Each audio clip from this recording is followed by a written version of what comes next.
And just like that, we are live once again on this good Saturday. Good motherfucking Saturday. King Yes. Carey. I'm Yes. Troy. I'm Damon. Another live rendition for you guys. Chasing motherfucking Atlanta. Season 7, episode 7. Days of Our Chase, baby. Ooh, come on, StreamYard. Is StreamYard starting with the foolishness already? Like, goddamn. Like, we haven't even been in this I'm bitch. sorry, it's not StreamYard. The notification for the live came up, so I tried to like move it off the screen, and then it took me to the actual live. So that was my fault. I'm not even gonna blame StreamYard for that. That was me. But yes, starting off on a good foot. Not on your big foot, on your good foot. Not on my big foot. Anywho, On my good yes, foot. Chasing Yes. motherfucking Atlanta, baby. Season 7, Yes. episode 7, Days of Mm-hmm. Our Chase. Mm-hmm. Before we get into the review, I want to shout out everybody who is going to join us on this good Yes. motherfucking Saturday afternoon. Shout out to the people who are going to watch this on the playback. Like, Right. comment, share, subscribe. Also, shout out to our very, very, very, very, very special guest who will be joining us later on this afternoon. Carl motherfucking Right. K Star, one of the stars of Yes. this season of Chasing the Motherfucking Atlanta. Um, Baby, let's just jump right on into it. Again, shout out to the people who are going to join us. Make sure you drop your thoughts, opinions, any type of feelings, or baby, because this episode was pretty colorist. So I know y'all got some opinions. I heard she was a Um, colorist. That's what I heard. listen, so this episode was pretty much that. So please feel free to drop any comments or any feelings, anything that you have on the episode in the chat box Yes. below. Yeah, Mm-hmm. co-host, baby, let's get into it. Episode 7. How you feeling? Let's get into it. Episode 7 entitled or episode episode 7 of season. It's 6, right? Season 7. Oh my god. Season 6, Okay. episode 7. 7 7. Season 7. Episode 7 of season 7. Period. Entitled Days of Our Chase. Mm-hmm. I got all of these screens, that's why I feel overwhelmed. But Days of Our Chase. I thought this episode, just like the episode before and the episode before, pretty good. I think that it's building up steam. I do feel like there is some aspects of this episode that were kind of draining, but I mean, I think that's just where we are with the show right now. But yeah, I don't know. I'm entertained. I think some of the things that they did were kind of cute, like the whole Days of Our Chase soap opera edit. I thought was really cute and clever. And then of course we saw some performances. Of course we had the drama, and we're seeing the story progress, which I enjoy. What about you? How did you feel about this episode? Baby, you know how I live for. You know how I go up for a fucking Lemonskis, baby. You know I go up for a damn Yes. Lemonskis, baby. Now we're gonna talk I about a Lemonskis, baby. We yes. gotta throw all the way back to Chasing Down the OG season, baby. When Reese's sat at the head of the table and was literally torn to shreds. I Shreds. said, if it gets Shreds. something like this, then baby, I'm gonna work. But this was, like I said, colorist, a little heavy, but it does seem like there isn't resolution, but it does kind of seem like these cast members are kind of willing to like just be like, I don't really fuck with this person and just kind of leave it there instead of like dragging on. There are certain cast members, certain anchors, Dominique, who are kind of adding to the beef. I feel like kind of trying to, instead of trying to navigate the group out of it, it's almost like I'm gonna steer this shit my way because I don't know, the way some people are moving is just. But overall, this was a good episode. I live for a lemon squeeze. Mm-hmm. Like you said, certain performances. And then like a couple dates. So this was a pretty very well balanced episode. I Well balanced agree. episode. I agree. And to add Yeah. to your point, before I do that, I want to shout out Blue Devil Babe that's in the building. Thank you for being Yes. Thank you for here. being Good to here. see you, girl. Um, but yes, Yes. David's in I the wanted to building. say, I wanted to say that back to your point about people not like basically agreeing to disagree. I feel like if this was maybe 3 seasons ago, Quiet as Kept last season, chairs would have been thrown, fists would have been thrown, everything but the kitchen sink would have been Hmm. thrown. True. They just would have tore that establishment up. True. But yeah, How's G everybody. status now? how G status of them. Yes. They learned. But yeah, like I think even though I didn't agree with some of the people, we'll get into it. I feel like Mhm. at least people had enough respect for the other person to say, you know, I don't really fuck with you, but I can be around you. It doesn't have to be a Mhm. fight, or I don't have to take every opportunity to shade you or make you feel small. Like, you know, well, we'll see, because they say that right now, but we don't know if they gonna keep their promise. But I guess that's Listen, the joy of watching the rest of promises, the show. promises. Let me stop my Yeah, goodness. come on, double list, actually an extra list. But shout out to Chef Pearl in the Oh my building. Thank you goodness. for being here, Chef Pearl. Good to see you. Oh my god. Of course, thank you for everybody that's here and that will be here. Feel free to leave a Yes. like, also subscribe as Mhm. well. We've been pretty consistent, so I think I'm Yes. proud to say that. And Yes. our audio issues are not as bad as they used to be, so we are There you improving. fucking go. So There we are you go. improving, okay, little Goodness. by little, inch by inch. But but yeah, it's episode 7 of season 7 of Chasing Atlanta. Of course, like I said, Days of Our Chase. I like the Mhm. little edit that they did. I had a couple more general things to say real quick. Um, I said that a lot of them have issues that I feel like the other person that they're beefing with could relate to, but because they don't know each other and they're all guarded, it's like it's very quick to get the other person fucked up. Like it's very Mhm. quick to get like a miscommunication or a, you know, and then like even you can see once even people realize that, okay, well, not everybody, but once some people realize like, oh, this isn't what I thought it was, their pride is like in the way and it's not allowing them to like, you know what, I shouldn't have did that, blah blah blah blah blah. So but when you listen to them talk about their problems even outside of that the situation that they're in, it's like, oh, y'all could connect on this because y'all are kind of going through the same thing just in different Mhm. forms, I guess.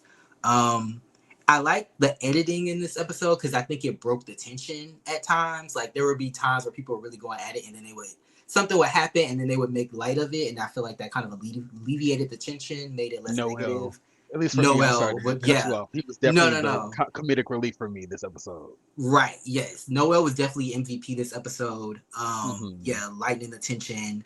Um, and then I also said just a lot of the arguments are because they don't really know each other, and Mhm. like I think if they knew each other and knew where they were coming from, they wouldn't take the situation so harshly. They would know how to deal, Mhm. but I guess that's part of being in a new like group with new people, like creating new relationships is like you got to take the time to learn that person.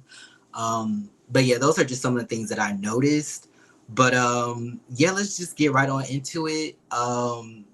I appreciate them just going right into the lemon squeeze, no build up, no, you Mhm. know, coffee dates or, you know, wine dates right beforehand. Like they just got right into the lemon squeeze. I appreciate Dom, Noel, and Tony for kind of facilitating it, taking on that responsibility. I feel like that's a good mix. Dom and Tony are, you know, Dom I think Dom is good at seeing both sides. I think they all are, but I think Dom is well Is he? wait. Wait. Okay. Maybe Tony is a better A little person to bit say more that neutral. about. Yes. Tony is neutral and I feel like she also is in charge of the girls. She is definitely not afraid to take command and say, you know, this is what we're not gonna do. Let this person talk. So I appreciate her for that. And then Noel alleviates the tension. I wanted to Mhm. say something nice about Dom, but I mean Dom was there and he didn't like add too much fuel to the fire. So He was there with that like, badass wiggy do. he That's what I'll give was. Dom. He was there Yes. with that badass wiggy do, baby. Yes. Dressed It's just like an definitely auntie. given. Listen, 90s the tracksuit, auntie, baby. that's the professor with the good Yeah. job. That's what it's given. Like Are you saying Blackface Janet Hubert? Is that what Dom is giving you right now? something along the lines of that. You know, she has Okay. African artwork in her house for sure. Like, you know she do, and she always smelled Oh like my goodness. whatever fragrance she decides to spray and shea butter, which I live for. So shout out to Dom Yes. because I know You he know I said we live for stay on his Dom, neck but I'm about gonna have being my foot on his a neck auntie. Yes. this episode. Um, 'Cause yes. but yeah, I'm glad that they had like a space to figure out their issues because I know like we'll get into it, but of course some people feel like you shouldn't be bringing up like your issues with other people at other people's events. And I feel like the other side of that is, well, if I don't bring it up now, when am I going to bring it up? I mean, I guess you could reach out to them privately, but you know, I think it's just great that they had a moment to like just sit and talk through all their issues as a group. Mhm. I think that's very mature of them. But yeah, so two things that I noticed about the lemon squeeze that I feel like would have made it better already was one, they needed one lemon. The fact that they had multiple lemons, it's like, well, I have a lemon, you have a lemon, we both talking because we both got the lemon. They just needed one. Like, so one lemon, and then I think there needed to be a time limit because I feel like if you got the lemon, you've been talking for 10 minutes. I mean, hey, like, you gotta let the other person, yeah, a minute or something. So those are my two things. What were your initial thoughts like going into the lemon squeeze? I was keying at Noel because he brought that damn plastic dog, and it was giving that scene Yes. of Martin, or that episode of Martin, Uh-huh. where he spoofed New Jack City. But that's what Noel was giving us. I thought the lemon squeeze was I thought it was gonna be way more volatile, explosive than what it was. I mean, it was moments of like people yelling and screaming, but I thought it was done honestly with good intentions. I honestly feel like it was so that the group can kind of feel each other out, like you said, get to know each other, kind of resolve or loosen, God damn it, ease the tension, if you will. So Right. I thought that this was a pretty. I thought it was a good idea, good concept, until people just could not take accountability.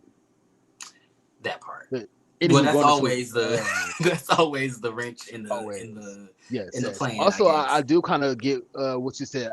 I put that in my notes as well. People were rambling with the goddamn lemon, and it's like Carl even said it, baby. You've been talking for 10 minutes. Get to the point. So there should have been like a time limit on like How long they could talk.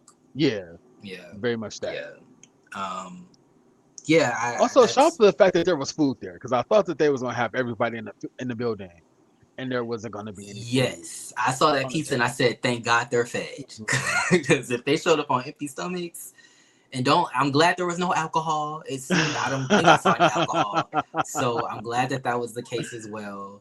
But yeah, yeah, I thought the way they set it up for success, I think.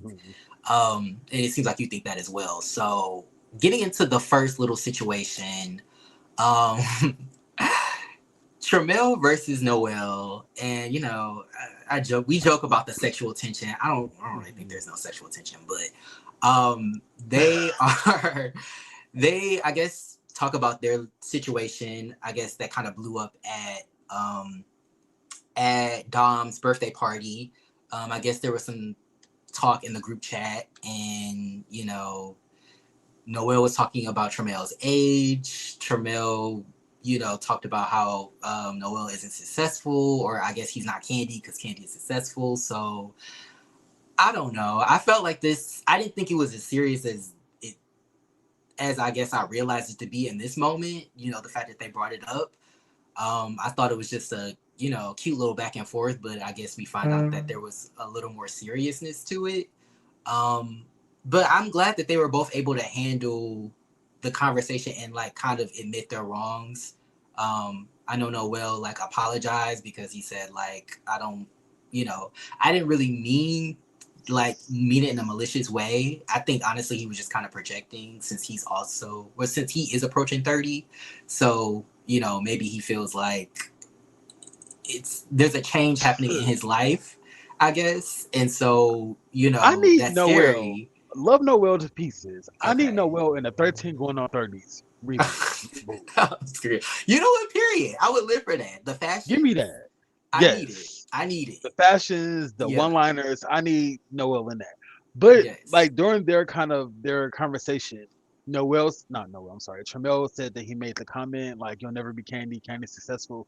Tramel said that that was a dig, but he also said that that's not what he meant by that. So I'm curious as to what the fuck Tramiel meant by that. Because you would only say like somebody wouldn't be successful if you really Yeah. didn't see it for them. It So seemed like they were both kind of like not taking full accountability. yeah. Like it's almost like because they apologized, but it was like, oh, like I wasn't trying to be shady. But it's like, I feel like you weren't trying to be malicious, but I feel like you were trying to be shady. I feel like those are two different things. Like, I feel like when he said, like, you know, yeah, like you're not Candy, Candy is successful. I don't feel like that was like him trying to hurt his feelings, but I feel like it was like, oh, I'm being shady because you shaded me. And then with Noel, it's like you kind of started the altercation, you know, in the first place. So it's like he didn't want to admit to that, but yeah, they were able to talk it through. Noel talks about how his grandmother just passed, and that got him emotional. I like how they were able to like, be there for him because it seemed kind of like out of nowhere. Like he didn't even know that those feelings were in him at that moment. So it just seemed nice that they were able to, you know, I guess be there for him in that moment after they had this situation. But kind of light, a lighthearted little, resolution, I guess you could say. I did say that Tramiel was dressed like he's a famous celebrity that's cheating on a partner publicly and trying to avoid the paparazzi. I said, why is he this hat and these glasses? It's definitely giving he covered up incognito. like that, baby. Yes. It's a mix of Babs Bunny when she ran into that grocery store and didn't want to sign an autograph, Yeah. slash Aqua from Jocelyn's Cabaret when she was wrapped up with the bangs and everything. That's what it's kind of getting. Baby, it's Double given homicide. he just left the bathhouse on his Jussie Smollett show. My goodness. And then I'm over here looking at Noel dressed like Saber from WWF. Yeah. Baby, give me he loves 98. The WWE Diva tee. Black skin tight leather. It's definitely giving Sable. I'm here for it. Shout out to the people that are here. Shout out to the people again who period. on the playback. Yes, thank you for being here. And stay tuned for our guests. Free. Yes. Again, feel free to drop any comments or any opinions that you have about the show. This episode, particular in the comments, baby, because we love. Speaking of comments, I did want to highlight Spicy Original. Thank you for being here. Yes, the girls in the building. Shout out to the OGs that are like in the building tonight. Also, Shed Pearl said, "Is it gonna work?" Oh, there we go. Okay, period. Okay. Shed Pearl said, "Tramiel does like to backtrack." Yeah, I feel like they all, at least in this scenario, they're both like, oh, well, I didn't mean it that way. But it's like, given the context, it seems like you did mean it that way. But it is what it is. They both agreed to, squash it or whatever. I did notice that a lot of people showed up with glasses on, like sunglasses. And I don't know, maybe it's just me, but I'm just like, I don't feel like I can really have a heart-to-heart with you if you got on sunglasses at night. Like, I need to see your eyes. I need to connect with you and see the emotion in your eyes. And the fact that you showed up with these sunglasses on is just giving, like, barrier. Like, it's giving reserve. Now, what if somebody was kind of trying to cover a lazy eye, hide a lazy eye? And you don't force them to pull out their sunglasses because baby, the true vulnerability is showing me your lazy eye. Okay, so if you got a lazy eye, baby, be vulnerable and show me that lazy eye so we can connect. Okay. Wait, your beef ain't over the lazy eye though. So it's not. So why you covering it? What thing lazy eye got to? Listen, you ain't shit. You ain't shit, and I'm kind of mad at myself that I took it. You think I'm gonna bring up the lazy eye? We trying to squash it. Now if it go left, you might bring up your petty ass might bring up the lazy eye. Hey, you might bring up the lazy eye. I'm sorry. I'm just saying it was so many people that had on sunglasses and they just like trying to talk through their issues, and I'm like, bro, you gonna take the glasses off? Like, no, like I'm not about to have a conversation with you and you. Terminator glasses on, like so they squashed a little situation. There were a couple of other small situations, I guess you could say, but let me get through a couple of the other ones. Oh, this is when of course Noel was crying, but yeah, just about his losing his grandmother. His grandmother was like in her 90s, but a loss is a loss. And I do kind of wonder, again, like, what he meant by the whole, like, your 50-year life is over. Because I'm just like, well, I know, Noel, you have people in your life that are at least 50 plus. Mm-hmm. Like, so it's like, it makes me wonder, like, even if you were trying to be funny, it's like, on some level, I feel like you feel that way. So it's like, I don't know. But I guess that's this, you know, we're just here to solve the issues. We're not here to diagnose anybody or anything. So we get to the next battle. Tony versus Q, Quentin. And Quinton. yeah, Quintana. No, I'm just kidding. Um, Tony basically, you know, is like, I don't really have an issue with you, Q. I do want to let you know I left your event, and you know, maybe you feel some type of way about it, but my time is precious, and you know, I didn't want to wait for you. Like, I'm dressed up, I'm tucked. And so Right. you know, I'm not trying to, she didn't say that, but like, I'm not trying to, you know, be uncomfortable and wait long periods for you. Like, you know, I just don't want to do that. I think we should all be on time. Like she said she's an actress, which I get, but at the same time, I'm sure everybody on this show has a job where they have to be on time, like where time matters. So, you know, if you can be on time for work, you should be on time for this, you know. Um, and Q, you know, he in the scene, he kind of got it, and then he started to like get it a little bit more. But then one thing about Q in that confessional, baby, he was like, he did a 180. Like, it was basically like, oh well, my party, it's my birthday, first of all, so you know, I basically reserve the right to be late because it's my day, and you know, you didn't have to pay, so why are you mad? And the people that were, you know, waited for me, like, those are the people that matter. And I was just kind of like, yeah, I don't I don't agree with this at all.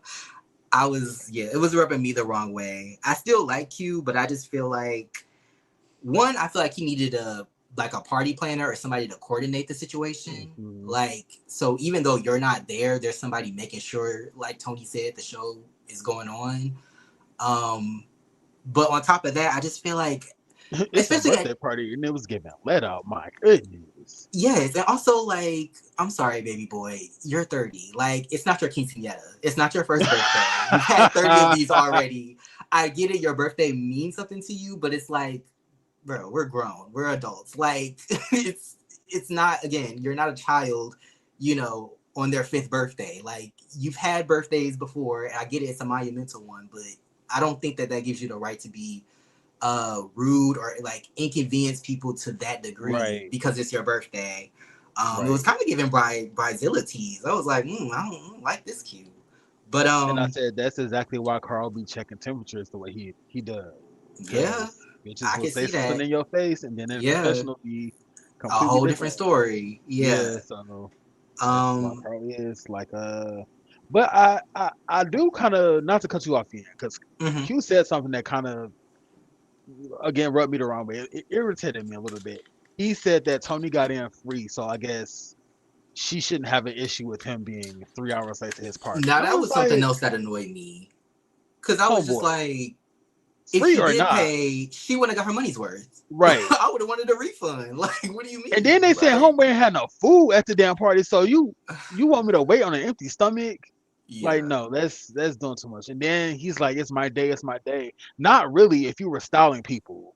Like, if it's that part. your day should have been about you. I mean, Yeah, getting to the money or however you do it. But if it's your day, then baby, just make it about you. So I was just lost with how Q was, I guess, at the table, like, yeah, my bad. And then in the confessional is it was so different.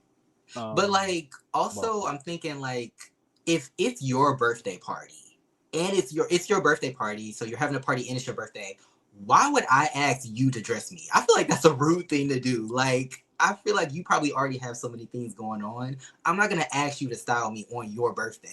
Like, that's rude. Like, I'll figure it out. I'll find somebody else. Like, I'm not gonna burden you with that when you already have other things going on.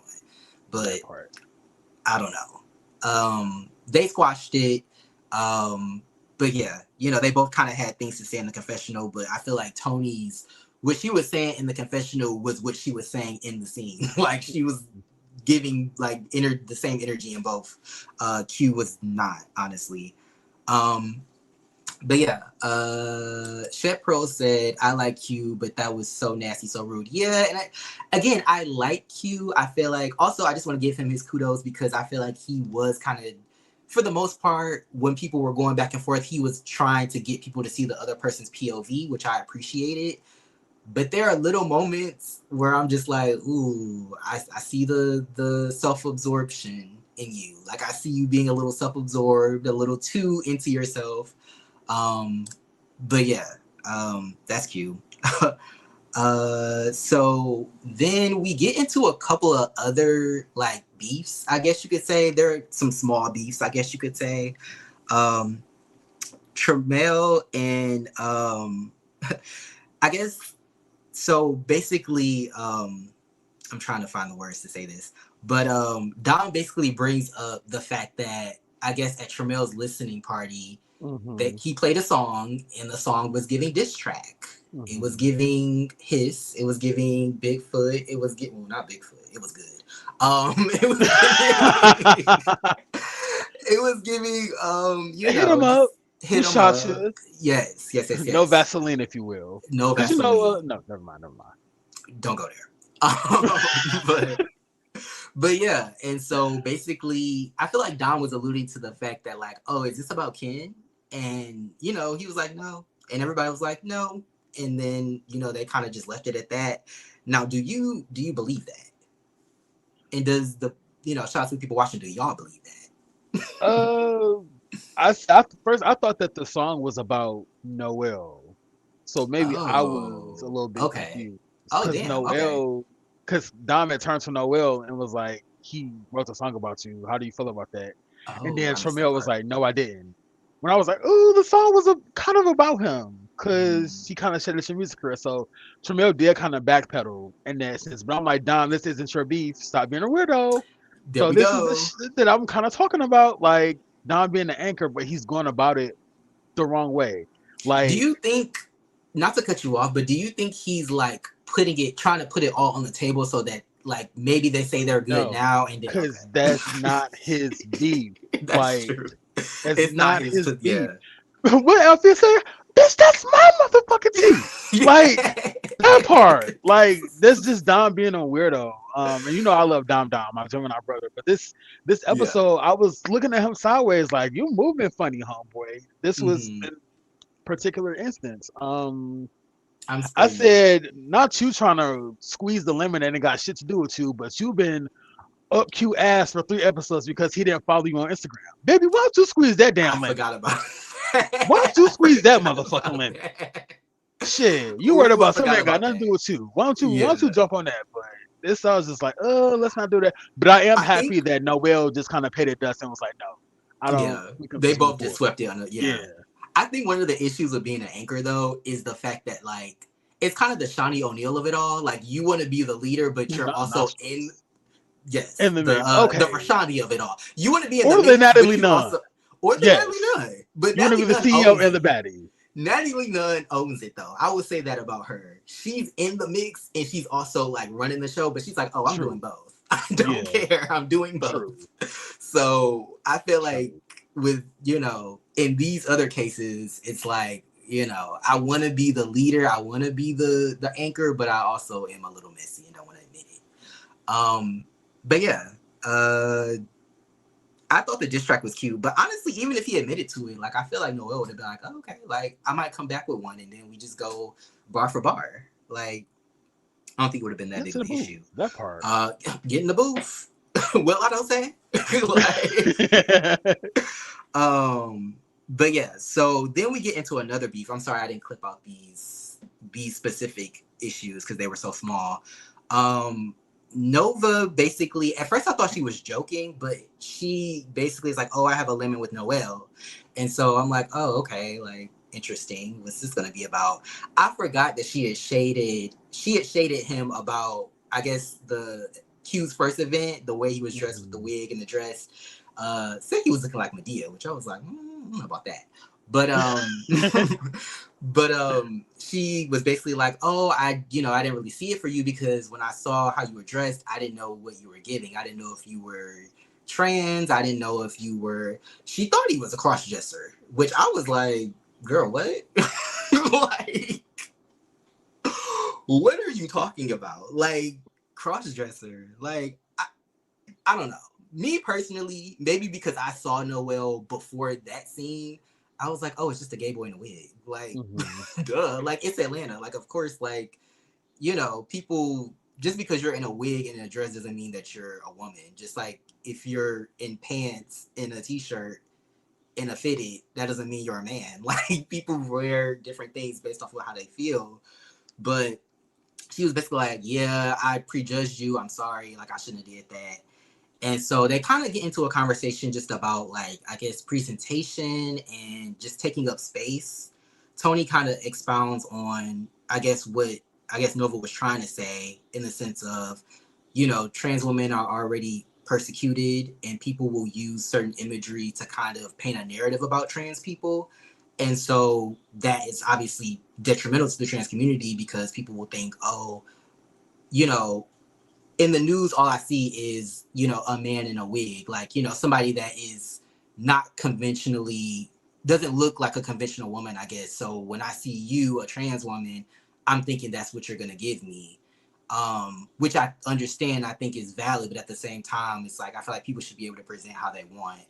And even Tony pointed it out, like, the way you feel about, people that dress up, wear wigs and do stuff like that, that's kind of how cis women feel about you. Like, they feel like you're taking up their space and you're taking their image, which I don't agree with, but I do feel like it's hypocritical to think about that, feel that way towards non-binary people and people that dress in different ways that are similar to women.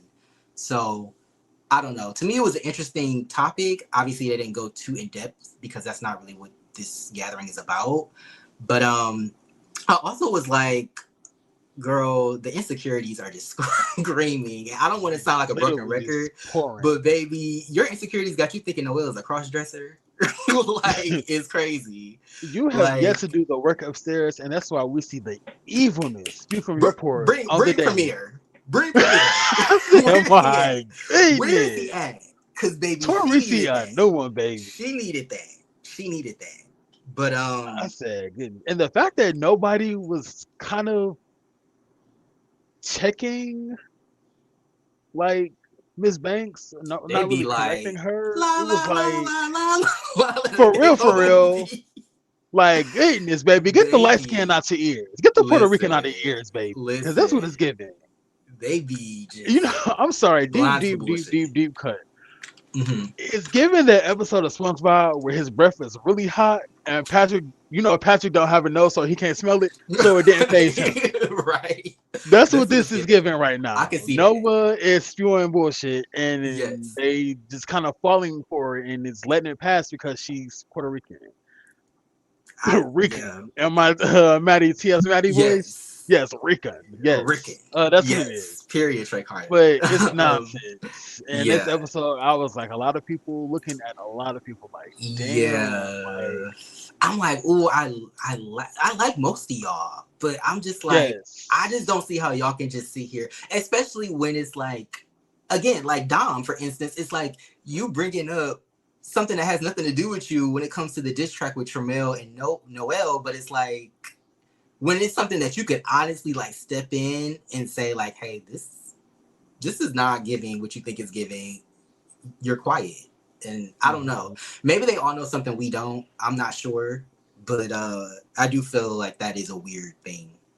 They're tiptoeing around Nova for some reason. Mm-hmm. But yeah, so they squashed that. It wasn't really even an issue. I'm not gonna lie, I did think it was funny when when Nova was, first of all, Noel was catching all the strays in this little lemon squeeze. Thank God he is, Has a sense lighthearted of or humor. whatever. Because Yes. Nova was like, oh, all we see in the media is bricks when it comes to trans. And Noel was like, I'm a brick? Wait. I'm bricky? I'm bricky? Like, Oh my goodness. Oh I my caught that. god. I Man, was I like, love Noel. He is such a fucking damn. king. Yeah, he is Yes. It is funny. also funny, Yeah. like when Nova was like, I'm sorry, Miss Banks was Mhm. like, I have a lemon with Noel. He was like, me? Like, what the fuck I do? Like, Noel is such a goddamn He was so retarded. confused. Oh my god. Yeah, he All was the way like, confused.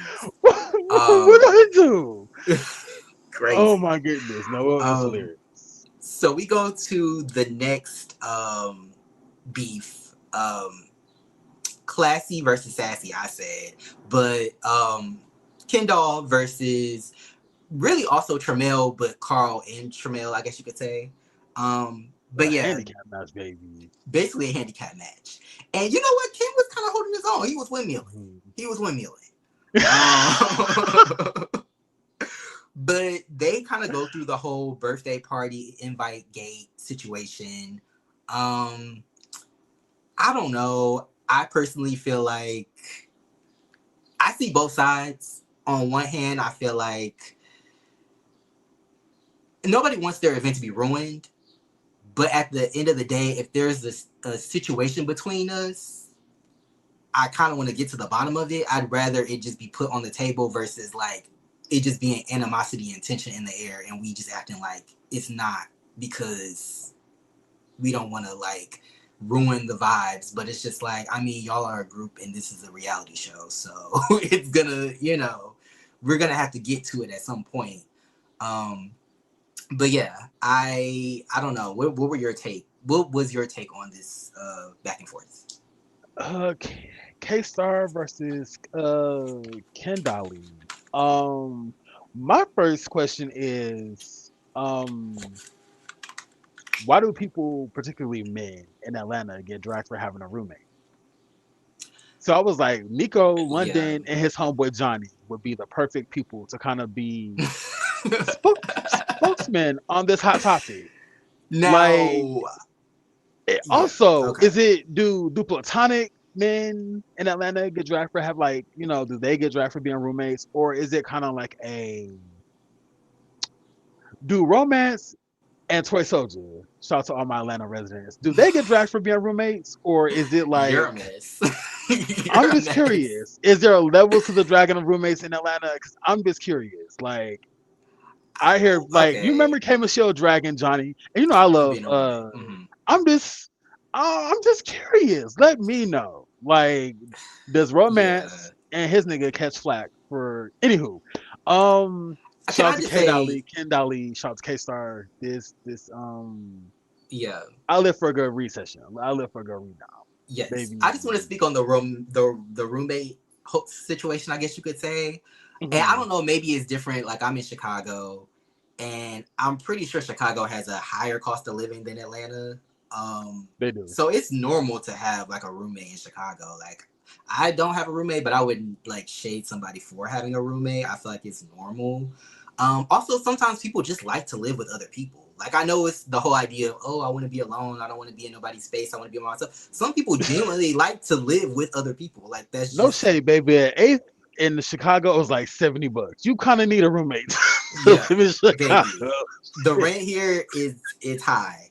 It's high. I'm pretty sure Baby, in it's eighth is yeah. $70. I said, my I didn't goodness. want to overspeak, but I'm like, I'm pretty sure it's a lot higher than Atlanta. But yeah, I just feel like it's normal to have a roommate. But I thought it was funny because that's Kendall. Like I feel like that's his personality. Like he gives, rich bitch Barbie or whatever. So it's Mhm. like for him to say that was funny. But then Tramiel came back with the lowercase BBL, and so that sent me as well. So like, Yes, because I didn't even know that Ken Dolly had a BBL.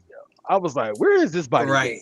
Like, I said I don't want yeah. no shade. Also, Sammy was standing up trying to defuse the situation. I said, And I was like, you want damn. to talk about a body, baby? I Come said, through, Mr. Sammy damn. Austin. Let me up my workout sets. Like Come through, Sammy Austin. Jesus. I said, my goodness, it was just.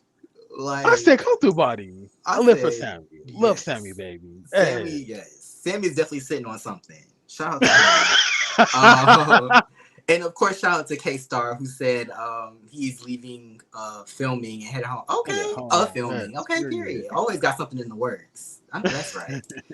He said classy versus ghetto. Apparently, you Yeah. know, I love a little ghetto time, a good ghetto time. Okay, I need y'all to link up. Okay, I need y'all to give me the hood rich fantasy of y'all linking up and becoming besties. That's what I need. It's coming next Um, episode, and you never know. We might get a good old like Tubi movie from that baby. mm-hmm. Thelma and Louise. I'm here for it. Noel is a key. Yes, I agree. Definitely a key. That comment pissed me off. I think something that we said about Nova, maybe. Don D said, she said Althea jealous because she read about, oh, we will Oh, get baby, to we get there, it. baby. We will get to it. I knew she said she was Puerto Rican. Yeah. Yeah, it was, child. It's a mess. Trey Carter also said, I agree. Does Ken Doll feel elite because he paying his rent by himself? I guess so. I don't know. But yeah, I don't know. The whole why didn't you invite me to your party? I didn't invite you because you wouldn't have. I don't know. To me, it just seems like they just need to talk. They don't really know each other enough to really know whether they don't like each other or not. So I'm glad they decided to sit down. Not to spoil the episode, but obviously you've already probably watched this. But I'm glad that they decided to sit down later in the episode or later next episode. But yeah, I thought the back and forth was funny. I thought what else was really funny was, Tony was definitely giving teacher trying to like get control of the situation. And so when she stood up and walked over to Carl's still going on. She like, Carl, does Carl need to sit outside? Does Carl need 5 minutes? I said, I'm screaming. Now she's talking to him like he in your classroom. She did kind of Miss tiptoe Tony. over Sam. Right? Does Carl need 5 minutes? I said I might need 5 minutes dealing with this situation. Like, oh my God. My goodness. But I love yeah, Carl. I don't give a fuck about none of that approach. Like, yes. baby, I have an issue. We handling it now. So bitches can't be on my face now and then 10 minutes later be in a confessional saying something completely different. So Right. I And like that somebody, Carl is kind of holding everybody to the fire. yeah. He's like, fat meat is greasy, okay? I'm here. And somebody in the comments on the actual episode, they quoted him saying like, "Oh, if you got me fucked up here, you got me fucked up here." Basically, like you can get fucked up wherever you got me fucked up at. And somebody said that was very much Aries energy, and as somebody that knows some Aries, yes, it's very much Aries, very much Aries energy. So, I thought that was really funny. And then Althea walking into the madness was also funny because she was just like, I feel like she wanted to come in on a positive note. Maybe she didn't know where they were at in the situation. And then they're just like going back and forth. And she's like, oh, okay. Like, No shade, baby. It was kind of giving Last Supper tea. kind of. You know that cat dog meme with the mouse when it's like walking out and then it immediately turns and walks back? I feel like that's what she should have did. Like, and then Dom later in the episode made a comment about how, she uncomfortable around the queer community. And I'm like, no, y'all are, every time she's around y'all are going at it. So it's like, that's probably more so what it is. It's not about y'all being queer. But yeah, her walking into that was crazy. Did you also catch when Ken said that Tramiel tried to suck his friend's dick? I said, who's the friend? That part. Who's the friend? That part. Because they were putting them allegations on Tramiel that he be out there using that corporate mouth. Now, I will say, when I heard the moniker corporate mouth, I kind of thought it was the same level as head doctor. No shade. I kind of thought that's what it was getting. Not head doctor. Yeah, they say. Not he on his Nancy Reagan shit. Jesus. Wait, Nancy Reagan was a head doctor? You ain't hear about that? You ain't hear that, T? Wait a minute.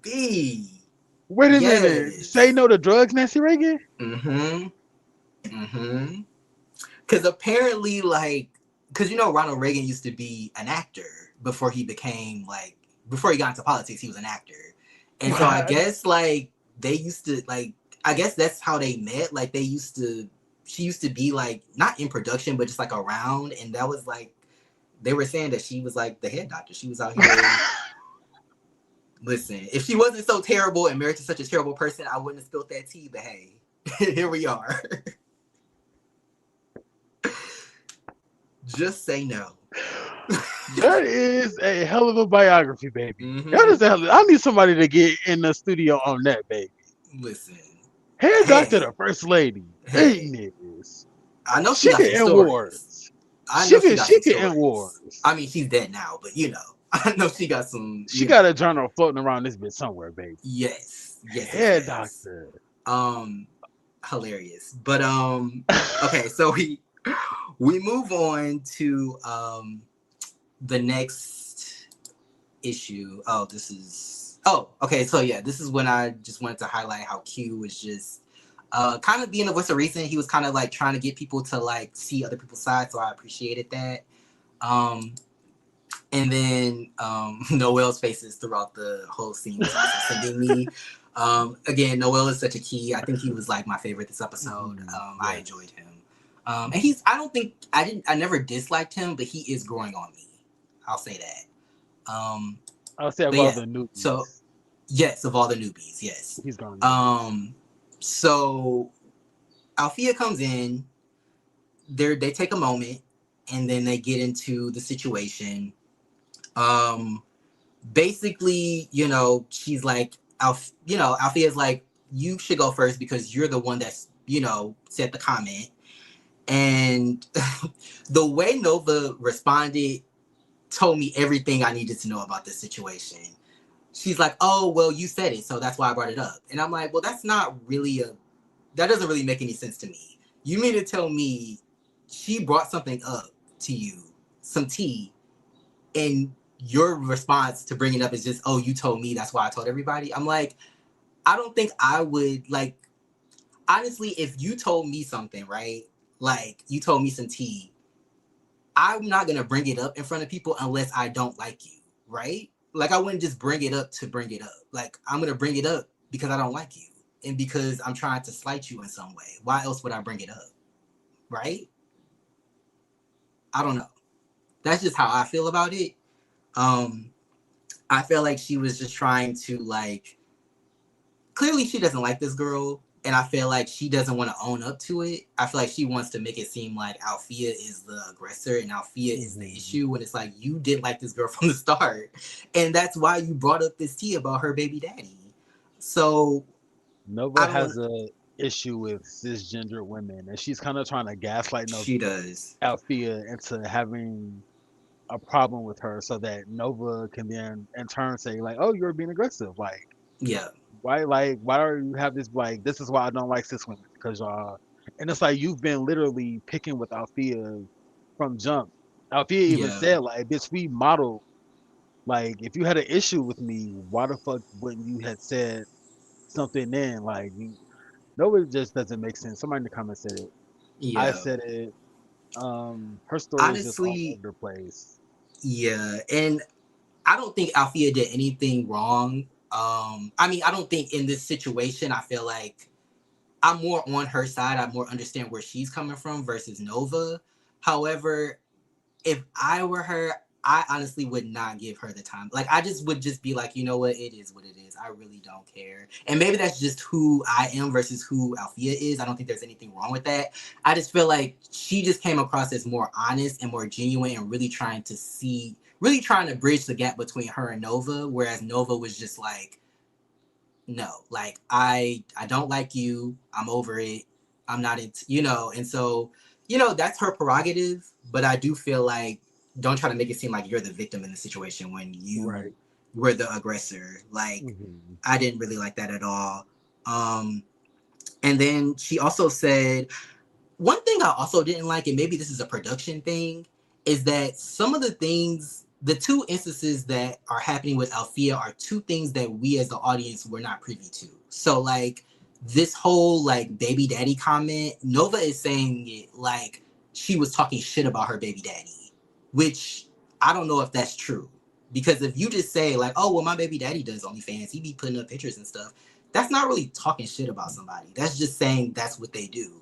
Now, if she was like, oh, my baby daddy is nasty, he be putting up pictures and stuff, it's so gross and disgusting, that would be her talking shit about him. But because we didn't see that conversation, it's like, how we supposed to know? And I don't take Nova's word for it. I don't believe I don't believe that she's correct in the situation. And then the email as well. Like we get a little bit of the email, and I don't know if the still that they showed was the whole email, but they kept referencing it. And then even Don was like, well, the email hurt my feelings too. And I'm like, well, what was in the email to hurt y'all feelings? Because from what I read, it didn't give hurt feelings. I mean, to me, I'm an outsider looking in, but I don't know. I just feel like those two instances are situations where we don't really know exactly what's going on because we didn't see it. So it's hard for me to judge what's going on. But, they have a back and forth. Althea called her a prostitute, which I did think was inappropriate because just because you do OnlyFans or you could be doing webcam work doesn't mean that you are a prostitute. Doesn't mean that you're having sex with people for money. You could be, doing things on a camera by yourself for money. That doesn't mean you're a prostitute. But again, all the things that Nova had said, and again, love Tony down, but she was very quick to correct Althea about the sex work. But Nova's over here talking about, oh, you wanted to fight me and that's why I hate fish and blah, blah, blah. Nobody says anything. Everybody is just sitting there. And it's just like, am I in the Twilight Zone? Like, I don't understand. Like, selective I don't get. Yeah, it's just like, does she have like? Is she bribing y'all? Does she have tea on y'all? Like, why are y'all so like just blind to the things that she's doing? I don't get it. I don't know, but again, Noel breaking the tension.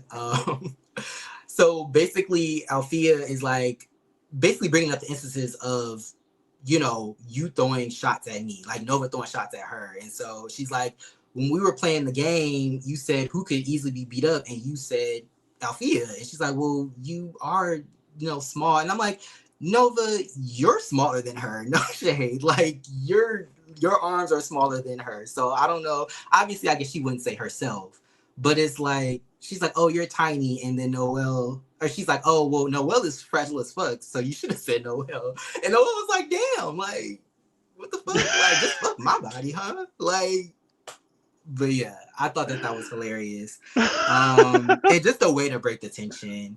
But honestly, at the end of the day, I just feel like Nova's a bully. And usually bullies bully because they don't like themselves. And they feel like instead of addressing the issues that they have within themselves, they would rather project onto other people. But that's not really going to lead to any better, that's not going to lead to any self-development. Like, it's not going to lead to you becoming a better person. Like, it's almost like a distraction. But at the end of the day, if you never saw Althea again, you would still have to reckon with those insecurities. Like, it has nothing to do with Althea. And I feel like I wish Althea realized that. And I feel like she would just, if she did, she would just be like, girl, I have nothing for you, because you're just trying to translate that energy onto me. You're trying to make me feel like how you feel. And baby, I have things going for myself. Like, I'm not gonna be dragged down to your level. Like, I appreciate myself. I have some sort of, self-esteem and self-care for myself. I'm not gonna stoop to your level. But like I said,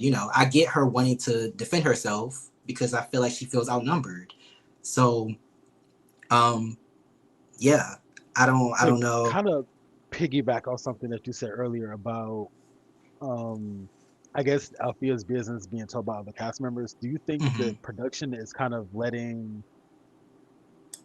Do you think production is letting Nova kind of run or spin her own narrative of who Althea is? Like,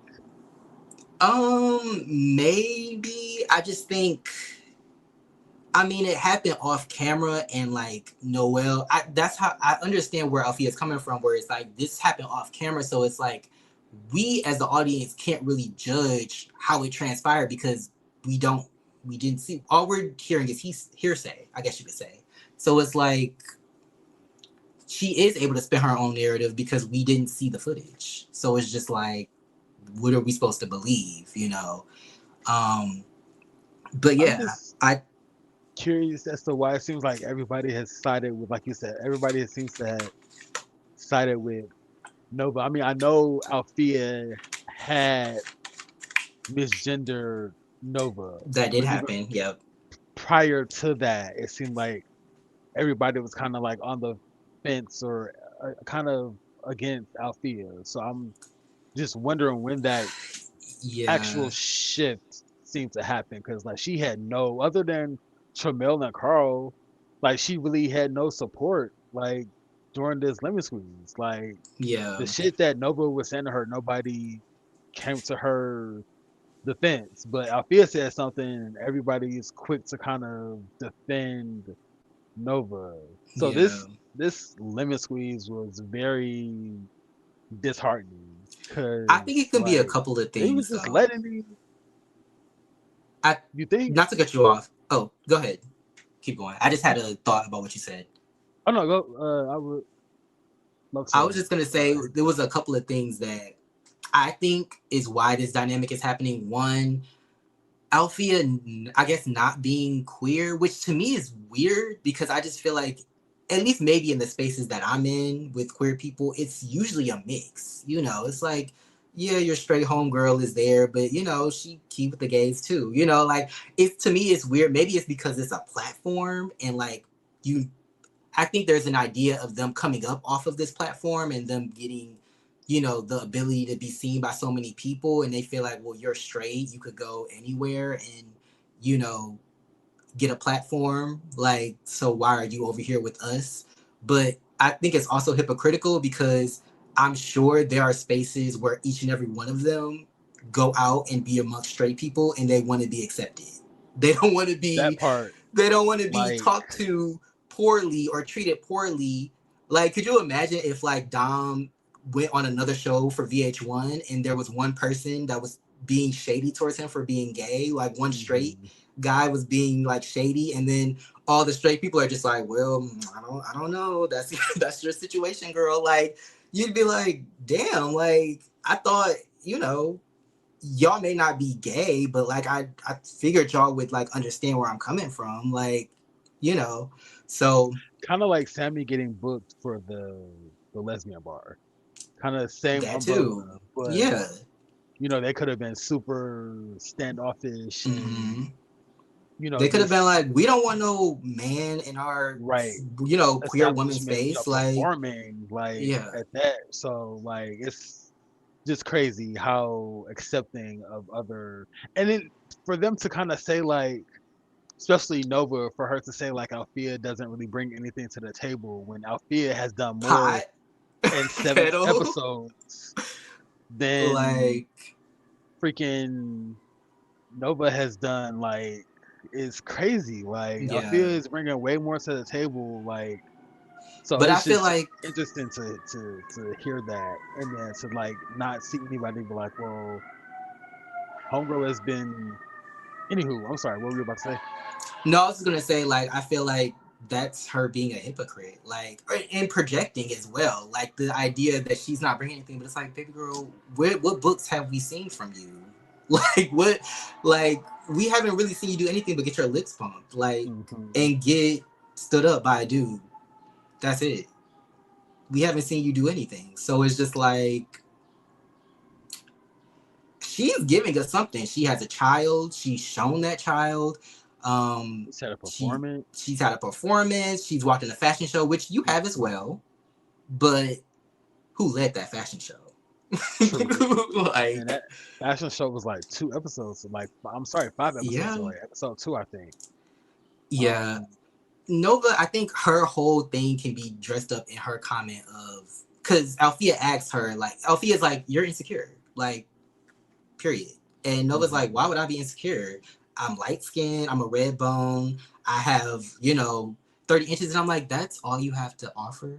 mhm. Could you imagine like somebody being like, you're insecure and you are trying to prove, I guess, that, you are you value yourself and you are valued, I guess. And you say, oh, I'm light skinned. Something that you didn't even have a choice in, like something that you just so happen to be. Like, it's not, oh, I'm smart, I'm creative, I'm a good listener, I'm compassionate. Like, none of that. It's just, oh, I'm light skinned, I have 30 A inches. bird. It's like, girl. And that's why I'm like, if I was Althea, I just would stop talking, because I'm just like, girl, the more you speak, the more I feel bad for you. Like, this is the life you live. Like, girl, what? Like, I would have nothing for you, baby girl. Like, you can go be in misery by yourself. Like, you're not gonna attach me to that. So, Althea was willing to engage with her, which I get it. But at the same time, I would just be like, girl, you're gonna get a couple shady jokes from me, and that's it. Like, I ain't got nothing for you. But of course, she brings up the whole red bone comment. And no shade, I thought it was funny because I think I clipped it out. But no, that's not the clip.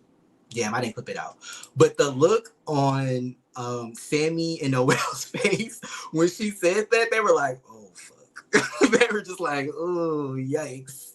That is not the answer you should have you should have answered. Like, ooh girl, like, And I was like, why didn't y'all address that shit there? That was the perfect yeah. time to call her out for that. Like, not only was that an insult to an Althea, that's an Yeah. insult to To everybody y'all, at the table. yeah. Yeah, to everybody at the fucking table. Like, so for them to overlook so much shit that the constant for them to overlook the constant attacks on Yeah. Althea. But when Althea retaliates or defends herself, it's like, whoa, whoa, whoa, you gotta pipe down. It's like, what the fuck? What happened to protect black women? Now, Dom, I put Exactly. this in my notes, Mr. Anchor. Exactly. We interviewed you 2 Exactly. weeks ago. Mm-hmm. Excuse me. You talked about, your love for black women. You admire black women. I was like, well, where was that in this goddamn scene? Like, in That's this what I scene wanted right to now, know. I'm like watching my sister be belittled Mm-hmm. by somebody. I'm watching, I don't know, I'm gonna say my mom, but technically, like, Althea, she's raising her son. Mm-hmm. So technically, this cast, like the cast, the men of the cast. This was them, maybe some 35 years ago. Like Yeah. Althea's mom, or Althea was literally their mom. So it's like to watch this like happen. It was like I couldn't imagine somebody coming from my mom or my sister, or Yeah. somebody who shares my skin complexion, and me just kind of just being like, whoa, like what the And fuck? quiet as it's kept, loud as it is, we've talked about this before on this very franchise. Not Chasing Atlanta, I don't think, but Chasing Dallas. Chasing Dallas, I believe, and Chasing Orlando, where it's like, I have no problem with Latino people, like obviously as a whole, but we see these instances where Latino people come into these black spaces. They are Hmm. queer spaces, and these Latino people are queer, but it's also a black space made Right. by black people, and they low key shit on y'all. Like, they low key feel Mhm. like I'm better because I have light skin. I'm Latino. I'm this. I'm that. And sometimes it's more subtle than other times, but we've seen this before. I will say that we've seen these instances. And then when they really get into it with somebody that looks just like you, just like Mhm. another person on the show, they show their ass and they show, oh well, I know I'm better. And I don't know. I just think it's funny because I would ask Nova, like, you think that light skin is, you think that that's really gonna get you somewhere, like, by itself? Like, ask Evelyn Lozada. Like, ask As Danny Danny Lee. Lee. Ask Danny Lee. Like, ask Huda from Love Island. See how it worked out for them. Hmm. Because it didn't. So, hey, the light skin, Oh, I don't her think it's working baby. the way you think it's working, baby, It's because not, cause she it still didn't, ain't got that nigga on her arm. right. That man didn't get on that plane. So I don't know. Her lips Baby deflated boy didn't get again. on No that shade. plane. Imagine hating So, black women, but you going to lay on somebody's table to get your features enhanced mhm. to look like To look like a black woman. a black woman. That is so interesting. And So that's not fascinating. to, I don't want anybody to get it confused. That's not to attack her womanhood. Like, she is a woman. I'm not saying that at all. I don't think you're saying that either, Troy. But being a No, black woman, being a black woman is specific. So you're mad at Althea, and then again, that even goes to the comment of her saying like, "Oh, like you tried to attack me after you provoked her. You tried to attack me." And granted, she maybe could have just sat in her seat. She didn't necessarily need to, stand up over Nova, but she goes on to say like, "Oh, that's why I can't stand fish." But I'm like, girl, that's why you're here. Somebody had to give birth to you. Like, so you hate fish, you hate vaginas, but that's literally why you're here. That's literally why we're all here. So somebody carried your ass around for 9 some odd months and probably went through the worst pain imaginable to give birth to you, and you out here talking about, oh, that's why I hate fish. You sound stupid. Yeah, Sorry. she got to get that together. Like, little lady. Like, I was just like, girl. Like, the only reason why I feel so like I don't feel impassioned about it, but the only reason why I feel some type of way about it is because everybody was just sitting there. Like nobody said anything, at least as far as we know. So yeah, it rubbed me the wrong way, to say the least. But they end their discussion basically saying like, we can be in the same space, we don't have to, interact. And I feel like that's the best thing that Nova said this entire show is the ability to just be like, hey, I can be in the same room as you. We can go our separate ways. And it seemed like Althea felt the same way. So it is what it is. Damn, can you hear that siren? Jesus. Whoever need their help, I hope they get to them quickly. I'm sorry. No shade, baby. It's giving Latino Fan Club production. You know what? Don't put that on me. Don't put that on me. Don't put that on me. Don't put that on me. My bad. But yeah, they they don't like each other, but they decide to go their separate ways about it. And so basically, I don't know why I put this here, but they kind of wrap up the event. Well, actually, before they do that, Dom is kind of trying to like wrap it up, saying like, oh, clearly everybody didn't see eye to eye, but we are going to be in the same room together. I don't know if we should be. And then out of nowhere, Q just like flips out and is like, don't do that shit that doesn't work on reality TV. Did you understand what was happening? And people watching, did y'all understand? Because I personally didn't get where he was coming from. I did. Dom again was about to make it about himself. Okay. These people literally just argued. And here you go trying to say, oh, like y'all arguing. I don't even know if I'm gonna invite y'all on this trip. Why the fuck would you bring up a road trip and if none of these motherfuckers like each other? Why would you even put that on the table if they literally Althea and Nova literally just said they don't want to be around each other right now. Right. Carl and Tramel and Kate and Kendali is beefing at each other's throats. It's like, why would you put that on the motherfucking table? And they was literally just arguing. So Dom again being weirdo, and I'm glad that Quentin, baby. I'm glad that he caught it. You ain't shit. I'm glad that he caught it. Like he caught up with Dom put down. So he kind of checked Dom, and Dom was feeling some type of way. Like you're not about to do that funny shit. Everybody ain't really feeling each other right now. So why would you put a road trip, vacation on the fucking table? So y'all can go out of state, be in the same house, and be beefing. It's gonna be the fucking cabin trip all over. Not that cabin trip. But it's gonna be that Chasing Atlanta cabin trip. Maybe if it was that cabin trip, they would all be, that would solve their problems. My goodness. Oh my god. You need a time. I also just want to say shout out to the people that are watching. It just warms my heart every time we go live. I feel like we garner more and more of an audience. So thank you guys for being here with us. You could be anywhere and you're here with us. So we appreciate it. With the foolishness, baby. Yes, with the foolishness. Our antics. But yeah, I kind of see where you're coming from. I mean, at first it just seemed like Q was just blowing up out of nowhere, but I do feel like it probably isn't the best time to bring up the fact that they're going on a trip. But I do also feel like, do you think people would have felt some type of way if maybe they decided to go on a trip and like left people out? Or like, or do they just not do a trip? Like, I don't know how to I wouldn't know how to navigate that, I guess. I wouldn't even know. No trip. Broach a trip. No, because it's just gonna be like, oh, I'm so glad we didn't bring them bitches and this and that, and Yeah, it's just gonna yeah, be. And I love Carl, but if Carl wasn't invited, he would have came to the next group. I'm like, oh, you bitches went on vacation. Oh, and yeah, so it just would have been 20 on 10. So no road trip, no vacation, not right now. Like, yeah. baby, I'm gonna take you motherfuckers through the drive-through with the way y'all acting. You talk about We taking can't even go to vacation? McDonald's, baby. Listen, we can't get through TSA with this nonsense. Hell to the No, no. no, no. So no. Especially right now, baby. They understaffed. Listen, Don't come over here with that y'all bullshit. black, baby. The first sniff of trouble, you get your ass detained, and we don't need that right now, baby. They We gonna be do like the not need episode of that. SpongeBob when he was like the hall monitor. Was it when he had the what the fuck is it called? What's this that damn clipboard and It was the walkie talkie. I yes, yes, yes, yes, think yes. yes. Had me screaming. They gonna see that bullshit coming a mile away. Like don't bring that over here. Um, oh No, my god. absolutely not.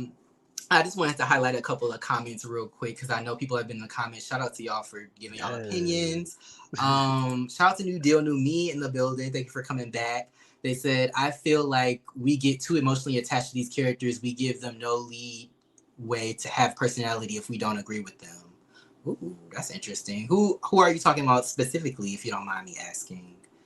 Um, I mean, I feel like I'm not necessarily emotionally attached to anybody. To me, it's more so the dynamics that are happening within the group that I'm seeing and nobody's saying anything, and that's what's kind of annoying me. I'm not really attached to Althea, even though we've of course had her on the show. We've technically met her through this show, so I do like her, but I don't know her, but I see her in what she's going Mhm. through, and I can kind of relate. I think we all can as queer people, as Black people. Being Mhm. ostracized and almost kind of being gaslit into thinking like, oh, you're in the wrong, even Mhm. though what did I do? like. Um, Shed Pro said, this is a bad season for Neek. He started off strong, but as the show goes on, he begins to be a bird. Not a bird. My Well, goodness. hey, damn. Ain't that something? Birds of a feather is kind of what it's giving. Well, Blue Devil Babe said, I feel like maybe something was cut from the conversation. Maybe. Definitely from, I don't know how long they sat there. I'm curious to know how long, this meeting was. Mhm. New Deal, New Me said, let's remember that's why we like people like Nene Leaks. They make a moment about them. Oh, maybe Dom, I guess. I don't know. Okay, I've never really been a fan of Benita and her many Nene, faces. you could take her in doses. Like, she's funny, but it's like when you really watch the show, it's like, would you really want to be around somebody like that all the time? Probably not. Like, um, in a perfect world, it would have been cute to see Fifi, Tony, Nova click up and do scenes together. Yeah, especially them being like, the girls, the femme presenting girls. Like, it would have been nice to see them link up. And I think that's probably what Althea wanted, but it didn't Mhm. work out that way. Um, let's see. Trey Carter said, I agree. Does Kendall have, oh, I already highlighted that comment. Um, Nova was looking for an issue. Yeah, from the very beginning. And I think one thing is like when you're like, I feel like when you're insecure, like, and you don't want to admit it to yourself, I feel like you'll do things and then try to like rationalize it because you're not even admitting it to yourself. Like if I admit like, oh, I did this, oh, does that mean I'm insecure? And then I have to reckon with the fact that I'm insecure and that's something I have to deal with because it's been said out loud. So it's like I feel like she's just not wanting to like take accountability, which is typical, unfortunately. um Kendra and Fifi would have gotten along. I think so too. I think they would have gotten along. I think they both have like big personalities and I feel like Kendra is very fun, so I feel like they would have been able to link up for sure. I think Like Althea and Seven would have got along. they also would have, That yeah, would have been an interesting link up. that would have been a good link up because they're both very like quirky and like Yes. fun and like yeah, Yes. I can see that. I can see that. Calling Ike by his government. He was like, "Are you okay? Are you all right?"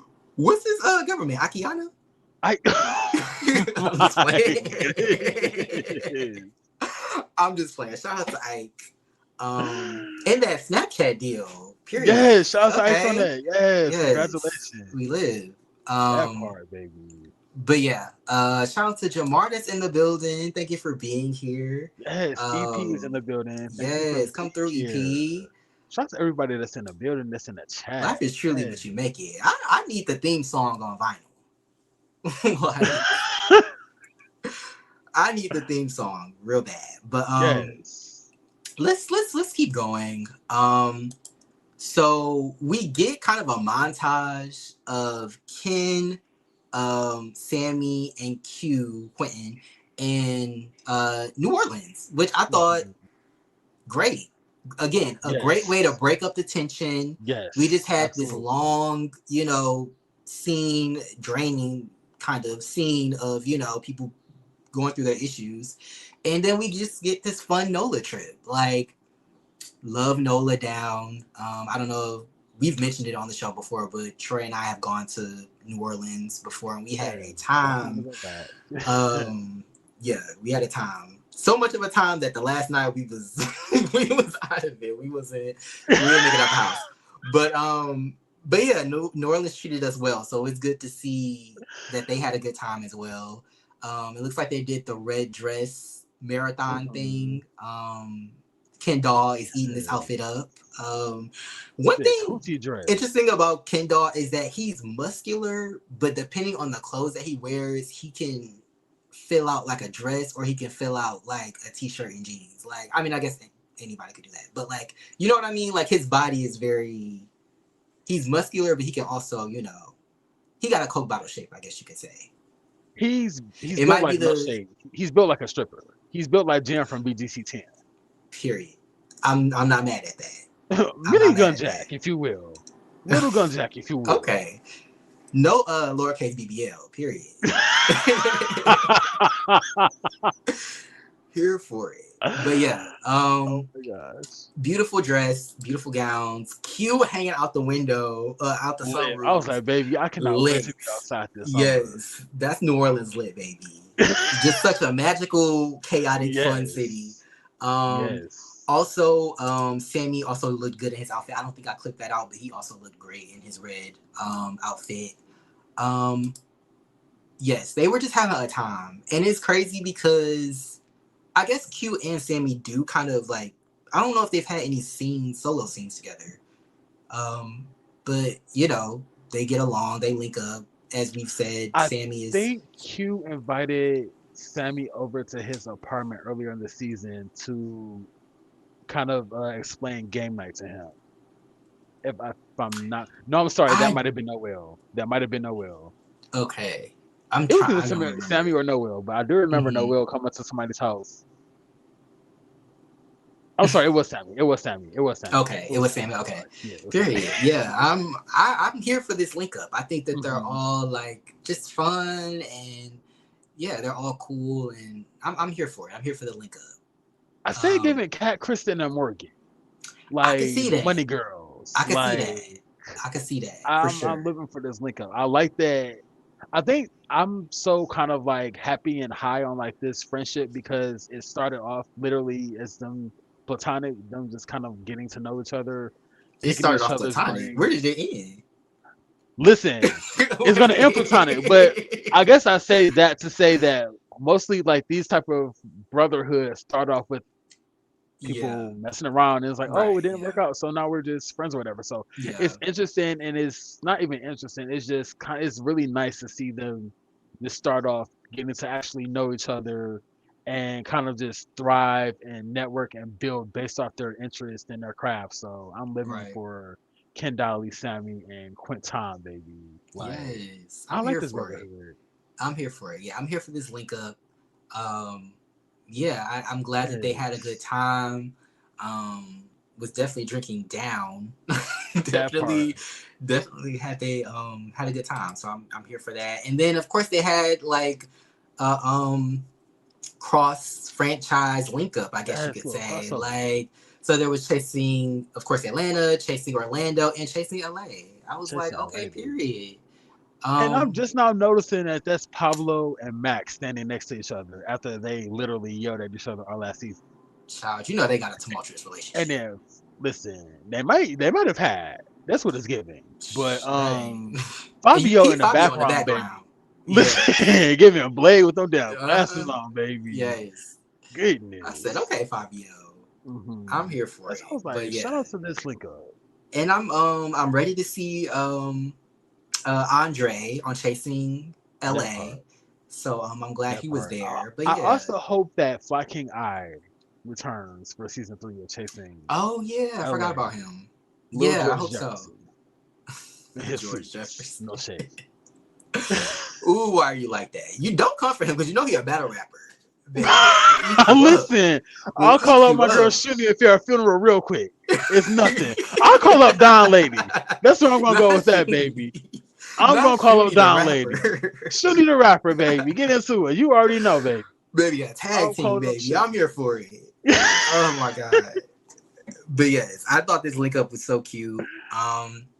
We then get Pride in the Park in Charlotte, North Carolina. Um, Tramel was reached out to perform at the event, and so he and Carl take a road trip. I guess it's not that far from Atlanta, to perform for him to perform, and then of course Carl is there to support him. And I just said I love their friendship. I Hmm. love their friendship. I think that they just, I don't know, they just seem so fun together, and they seem to really have each other's back. And Hmm. I know sometimes like you could have friends where it's like we have a good time, but like I can't really like lean on you for support when I Right. need it. Yeah. You're just a good time. But I feel like their relationship is deeper than that. I feel like Hmm. they have a good time, but they also support each other and have each other's back, which I think is nice to see for, Yes. I also live for just this friendship, this like brotherhood, especially because I was introduced to Carl before a lot of these new faces, and I mhm. think I was introduced to Carl before Tramel, if I'm not mistaken. I think we Okay. reviewed Red Black before we reviewed G Status season 2. Uh, Really? I think so. Huh. I don't know why I Nope, thought it was G status was It was G first. Status. It was G And then Status that yeah. Red Black. I'm sorry. So it's absolutely I adore like their friendship. Like Tramel said, like he's kind of like lost certain friends over like the years, and Carl has kind of just been that rock that's just been by his side. So I think that that's dope. Also unique because it's I feel like in the first of all in like the black community, you really don't keep friends for like a really long time. At least I Mm-hmm. don't. Now I Mm-hmm. also feel like in the queer community, you really don't keep I was gonna say friends for that. Like, a long time. People are yeah. like catty, hold Mm-hmm. grudges, self-centered. And So people yeah, just it's grow apart just sometimes too. yeah, that part. Yeah, yeah, But you were very gonna unique. say Look at me over here playing victim. I'm sorry, but yeah, people do grow apart. So Nola, is it that is. you? No. My goodness. I'm not even gonna go there. But yes, I love Carl, love Tramil, I love their friendship. Like, it's good to see them support each other and just Mm-hmm. kind of build and grow. Same with Sammy, Kendali, and Quinton, baby. Like, Yes. Yes. they're Yes. kind Yes. of growing and flourishing together. I like that. Period. Um. Yeah, I agree. He did perform, um, and I liked the performance. It was a little more laid back, which I think is was cool. I feel like that was the performance matched the occasion, I guess. And so yeah, it was nice. I The don't know shirt about was the giving fit. Predator. I was It gonna was say I giving don't know Thermal about the Vision. fit. The fit with the midriff. I said, okay, you better show your lower stomach. Like Yeah, I'll live for a crop Tramil top. been showing that V cut all season. Like, I ain't mad at it, but Yes, it's given that Predator had his vision on him, and it was gonna get The real body. nasty real soon. Listen, Okay. goodness. Where is Carl Weathers when you need Listen, him? my goodness, baby, I'm just saying. goodness. But yeah, so going on to the last scene actually, or yeah, technically not the last scene, but pretty much the last scene. Noel meets up with his boo, Demonte, I think his name Mhm, was. Yeah, Demonte. They've been dating. It's for like a short period. I don't think they're exclusive. I think it's just more so they're just kind of going on dates. mhm. Apparently, Demonte is in school. He is graduating from college soon and is in the military.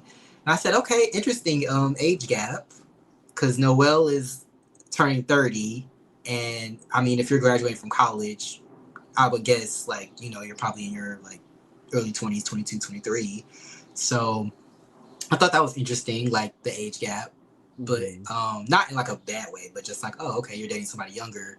But he basically just talks about how he is the fem top today, Yes, and baby. he's on his trade shit. Gay Um, period. blouses. Peak blouse energy. I'm here for it. I'm here for it. But yes, he said that he the boy today, and they meet up and they talk. Mhm, I mean, I thought the chemistry was kind of there. I'm not mad at it. I think Demonte was a little reserved, but I feel like mhm. you know they talked and they kind of talked through like I guess like what they want out of a relationship and if they think they're compatible. Noel basically kind of talked about how I guess Demonte is sometimes a little not jealous, but not possessive either. But I guess he doesn't trust him. I guess, and I was just like, ooh, red flag. Like, you don't trust me. I mean, he did just meet. They did just meet and they're getting to know each other. But I wouldn't start off the relationship like, I don't trust you. I just don't know you yet. So it's like, it's two different things, I guess. Mhm. But what did you think about some of the things they talked about I said on this that date? this is I'm glad they're having this conversation now and kind of not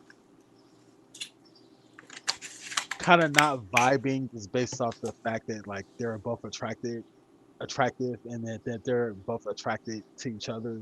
Like Mm-hmm. let's kind of see where we can go if we want to I guess exclusively date. Let's kind of just pick each other's brains. So I enjoyed this scene because again I feel like a lot of relationships are kind of built on just we're both attracted.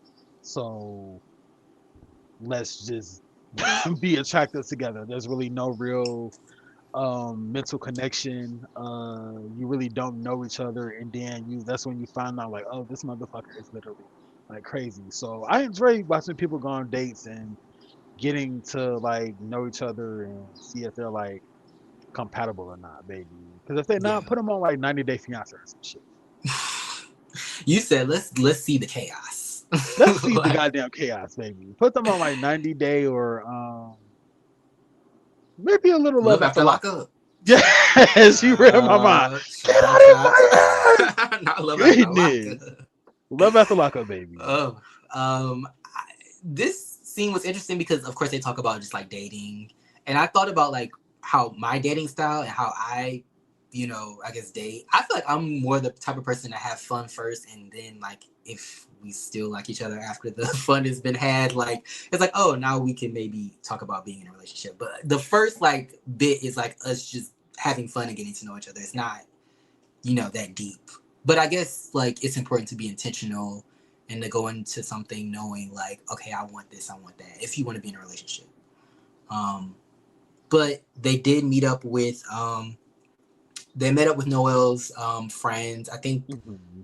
Ooh, their names. I don't want to say the wrong names, I know they start with but a K, and that's all I know. yeah, and they kind of like rhymed in a way. I don't remember Hmm. the names. I'm so sorry, but Child, not Bobsy twins. My goodness. they're cute. They're cute. One is a little alternative. The other one is like more clean cut. But yeah, they're cute. They were in the previous episode, or Hmm. one of the other We're episodes. talking about the same individual. Ain't that some shit? Mhm. I wonder how this night went. You know what? Knowing that from what I saw of them, they probably were nice to him because you know, 'Cause you I think the alternative was like, why do you keep going back to him? that was him. Wait, because this seemed very short. Like this seemed like they just started. Yeah. So, So, because one of the people asked Noel something, and Noel was like, Demonte. And yes, that's who this person is. So, oh yeah, the two friends that showed up was the two friends that were questioning Noel wow. about his relationship with this Well, that individual. makes sense because he did say he didn't trust him. So, interesting. Either way, I do love a black gay double date. I think that's cute. Same. Yeah. Yes. So, Yes. I also um, meant to say that I love that for Sammy and Quentin because they're both half partners, so they can like double date and oh shit yeah, like that. So yeah, yeah, like yeah. that would be like a really cute kind of, I guess, chasing spinoffs of like all of the Mm-hmm. couples, whether it's like male or female, trans non-binary. If they Mm-hmm. all kind of did like a spinoff of like the couples chasing, like Mm-hmm. what do they do for like, Or like a double date situation. yes, Like, yeah, not really lovers and friends, but kind of like lovers and friends, I like see what you mean. They somewhere got like their that. lovers and then they have their friends. That's a little messy. But Well, yes, I I think mean, a we are double dating producing a show. show. I do You gotta think a have double a date little show would mess. be a really cute like concept for like chasing. Like just a Right. bunch of couples going on different dates and getting to know each other. Or do like a Mm-hmm. crossover where you have couples from Atlanta going to LA or couples from LA going to like Yeah, Orlando or some shit like that that. would be That would cute. be cute. I Kind mean, of like 90 Day, but when they were doing like the pillow talk, something like that. yeah, something like that would be cute. And I think That would what's be good real cute. is there's so many like seasons of chasing now, like of chasing reality and franchises that they Hmm. really kind of built a universe, and they Yes, have a lot of people to yes. choose from. So Hmm. that's cool. But yeah, they play some games. I thought it was funny when Noel said, because Demonte's like, oh, well, you be real friendly. and and he was like, well, I'm a cool ass bitch. I can't help that I'm a cool ass bitch. I said, that sounds like a cheater, but I'm just playing. But I'm like, I don't know. I don't know, Noel. That sounds like somebody that, you know, they a little too cool sometimes. Hmm. Um, but yeah, glad that the episode pretty much ended on kind of a positive note. We do get a link up between I guess like they kind of tease a link up between Kendall and Carl. I'm definitely excited to see how this situation is gonna go because there'll be nobody there that kind of Hmm. nobody being there is good and bad because nobody can instigate, but also nobody can like break it up or like talk reason into them. So Hmm. hopefully they it's a positive link up because I think they both are a key in different ways. It's like a yin and yang situation. It's giving Evelyn and Tammy. Don't rip my shit up, It is Tammy. gonna Evelyn and It's giving that. Tammy. It's giving Evelyn and Tammy for sure. She off topic, but that shout out to Spain and that terrible ass Bob. I said, girl, and maybe you know what? Maybe she has been to Spain because she was married to a b-ball player. But I said, baby girl, that's the unit for Spain. Oh my goodness, Ooh, baby. Yeah, that bar was stiff as hell too. shifted. Listen, Like, shout out to Auntie Tammy Romy, baby. But yes, yes, that great bar was ran television. through. Ran through. Um, My goodness. but yeah, that's all we got, folks. Definitely stay tuned. We'll bring Carl up very soon. To give his just to keep with us. We live for Carl. And it's Yes. been a minute since we've talked to him. So Yes, the last I think interview or review we did with Carl was for the shit we do for love season 2. I think that was like mm-hmm. 3 or 4 years ago. Yeah, shout out to Back the when shit we do for love. T Ware was paying for love and affection. You know what? Then there you go. We don't want to get another cease and desist, I'm okay? just saying. But I was just saying. I'm gonna drop the link in the chat. Carl, definitely follow the Yes. link, and if you want, once I see you. Oh, I already highlighted this, but yes, Sammy looked good in his red outfit. New Deal New Me said, I'm here for all the hate though, so I get it. I mean, yeah. I would say hate, just dislike. I'm kind of indifferent towards her, to be honest. Like, I don't hate her. I just think she's not really giving anything. True. So it's just like, yeah. And I don't like when people come into spaces and act like, oh, well, like you, the people that you, I'm not even gonna go there.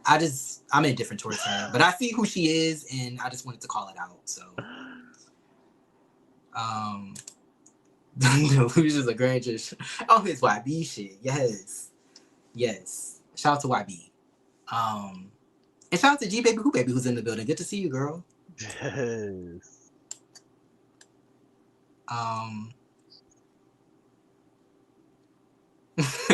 Okay, let's not compare anyone to Nene Leakes. Yeah, she's in our own league for sure. All right. I think I see Carl, if you want to give me a thumbs up. Yes. Period. What's up, Hey! Carl? What's going Bro, on? this is fucking building. Yes. It's been a minute, ain't it? It's has been too been. long. Very Okay, it's sipping on some red long. wine. Yeah, you know, a long day of filming, child. I had to go ahead and get it in there. Yes. I ain't mad at that. Well, first and foremost, thank you for taking time out of your very, very, very busy schedule to join us for Oh, this. bitch, y'all know I'm always here for y'all. Bitch, I ain't talking to y'all about 4 years. That part. Period. That part. Yes, baby. So we're super excited to have you. We have some things to get into. Kind of want to prick your brain a little bit about this season. No, I'm reading comments. Jamar be fucking with me, but go ahead. Yes. So how has this season of Chasing Atlanta? Like, this is your first season of filming. I kind of seen you in the background.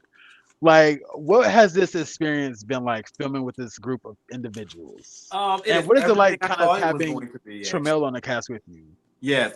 Actually, coming in with Tramel was just like chef's kiss, because that was great. But yeah, it's everything I thought it was gonna be. Like, I wasn't planning on starting late, but you know, things happen. Whores are haters, but you know, we're there. So, here we are. Call them out. Like, yeah, they didn't want me. But Ocho Cinco wanted me though. And that's all that matters.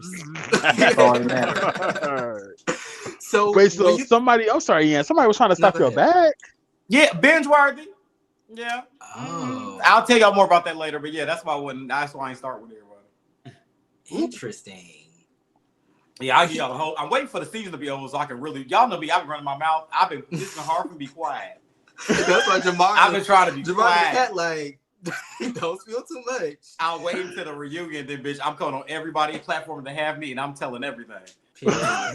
Wait, so like, because of course you've been on web reality before. Was chasing always something that you wanted to be a part of, or you know? Yeah. So let me tell y'all a story. So season 5 was the chasing season I was supposed to have been on.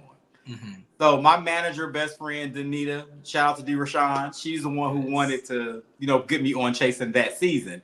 So I actually was working with me and Jay Moore. So she did Jay Moore's package to get on there, and she was going to do mine. And I said, you know what? No, I want this to be me, because Danita did everything for me. And I said, girl, I want to do this on my own. My dumb ass. So I applied for it on Kevon Burns' channel and didn't even know he wasn't even with the platform no more. You was applying for the shit we do for love. Clearly. But see, on his page, he still had the chasing thing on there. Mind you, at the time, Kevon was the only person I didn't even know about in Dario. And Kevon was all I knew. So I'm like, girl, I got this. I've been here before you. I know this. Not knowing Danita know, like, bitch, it's Dario, bitch. It ain't even that no more. So I applied. She was like, well, they talk about, tapes and they didn't see yours. And I was like, why they didn't see mine? I said, mine's real early. She like, where did you send it? I said, she said, bitch, who is that? So I said, you know what? Fuck it. I'm gonna let you do season 6 for me. And then y'all know season 6, they didn't cast. So then they said, this is the last season of Chase in Atlanta. I said, well, bitch, that's it. I'm done then. So, right. Well, that's it. So then they said 7. I said, oh, bitch, I got one more chance. And here we are. And here you are. And here we go. You are a like big personality on the show. Did you like? I always want to ask, like, how do people feel walking into the show? Because of course it's an ensemble cast. Mm-hmm. I'm sure you weren't nervous, but like, how did you feel walking in to these new people, some of the people you didn't know? Well, when I first walked in, I seen a bunch of familiar faces. Mm-hmm. So is it blurry? But you know what? Girl, hold on. One second. Apparently I'm blurry. Shit, I don't know. I'm loving this. It's been a long day. Excuse me, y'all. This profile pic. Okay, hold on. Yes. Can you see me better now? Shit. I can see y'all you. know who it is. It might take a second for the resolution. When I first walked in there, I knew most of the people in there. Like I said, I've been doing this for a while, so I'm familiar with most of the people. I didn't really think in no type of way. To me, it's a regular day. So you said party. Like my first scene was the party scene. The fuck is the party? But I'm coming to party. And if something happens along the way, I just go by what's happening. At the end of the day, I'm just at a party. So I didn't feel the type of way, but I did know when I did walk in there, they was kind of looking at me like, what okay, we've been kind of at a little bit of peace. For some odd reason, people think rowdy when they think of me. I don't know why that is. I wonder. So they just thought it was going to be like a bunch of shit going on. I'm looking like, what the fuck? What do y'all see when y'all see me? But, you know. You think it was the 40 ounce? You think it might have been the 40 ounce? See, the 40 ounce, they didn't see initially. It was a gift. Okay. But I think the 40 ounce may have solidified it for him. Okay. That's not funny. the OE. You actually drinking it was sending me because I thought you just brought it to be funny, but you said, "Oh no, I'm going to drink it." Now I'm froze. Okay, there we go. I was froze. Go ahead. Okay. Okay. So the initial reactions, you said, of course, like people saw you. I wanted to ask because we talk about in this episode when you first come in, they said that you were kind of like fighting for Tramel. Like, I guess you kind of came in and was like, you said this about my friend, you said this. Can you talk about that? Like, I mean, is that how you saw it? Or were you just more so like, this is what my friend has been telling me is going on. I just want to talk about it. Hold on one second, because it's going out for me. One moment. I'm going to just blame StreamYard. Because StreamYard's always... You took the rest right out my mouth. StreamYard be on that goofy shit. Always. Shout out to Alfia that's in the building. Thank you for being here, doll. Good to see you. Call please. I'm screaming. No shade, baby. What's going on over there in them Chicago streets? I don't know. You know what? The only thing is, I live next to like a busy street, so maybe that's why. I don't know. Goodness, baby. I feel like they're just driving around with that damn, just being petty. Because that's what shit I would do. Listen. You know what I think they're doing? This is like one of the first really warm days. It's about to be like 70 degrees, I think. It's 67 right now, so they probably driving around like, listen, don't try no shit. That's what it's giving. Don't try no shit. That's what it's giving, baby. Because you know when they get hot, it's just a mess. People act a fool. So, hey Shadius, thank you for being here. Yes, good to see you. Shadius, I believe. Shout out to everybody that's in the goddamn building. Shout out to everybody that's in the chat. Yes, we appreciate y'all. Okay. Bring back. My bad. I have some questions. What was the question? No, you're good. Okay, so I just wanted to add, because they kind of brought up how, like, when you first came in, they kind of made it seem like you were Tramel's bodyguard almost. But how did you see it? The situation when you first walked in. You know, I like to ask a question with a question. What did y'all see in that scene that would give anybody that perception? I mean, from my perspective, I just saw you kind of like, I mean, of course, you brought the 40 ounce and you were, you know, it was a party. So to me, it was more so them just being like, ooh, you're a big personality, you know, versus like you kind of defending Tramel. Even when Noel and Tramel got into it, I didn't really hear you saying anything from what I remember. Exactly. So You was actually I don't starting a know. damn pot. Like Y'all you wasn't saw really just exactly. Tramiel. Y'all saw exactly what happened. So all this, I came in Tramel's pit bull. Where y'all get that from? Because I mean, I understand that y'all may have did a lot and said a lot of things on this thing, and y'all trying to switch the narrative, but the proof is in the pudding. We all watching the same show, so it's just like, what the hell? Where would y'all get that from? I thought I missed something, and you know, like, there's always a situation that happens off camera, and then of course y'all have this group chat. So I just wanted to ask, because I'm like, yeah, but like I said, y'all have to watch everybody got, but I'm not gonna say y'all have to because y'all been doing a good job. I think what happens with them is that they haven't been watching the keywords they've been putting out there. For example, you literally said in that scene when we in that parking lot, we don't talk outside of this. I didn't talk to hardly anybody outside of filming. Most of the time when them beholds saw me, they saw me on the camera. I talked to Tramiel because that's my friend. Everybody else, and not because I'm friends with some people else on the cast, but literally Tramel's like the only person I talk to with, you know, a couple people here and there via text message, but I don't really talk to anybody outside of the cast. So yeah, nothing that I did. Did you like, so now, like, getting on the show, did you like come on with like a goal, or like, oh, I want to do this, I want to do that? My goal was literally to come in and just be me. That was it. That was it. Like me, y'all known that I've been doing the web reality space for a while. I've been doing the music for a while, all entertainment for a while. So my goal to come on Chasing was just to get more people familiar with me, because Chasing is a huge platform. Right. So I've already done the legwork of getting my name out there with my own set of supporters already on, because I'm lit in my own corner of the internet. Period. But I want to be on somebody else's corner of the internet that may know who I am. So that was the whole point.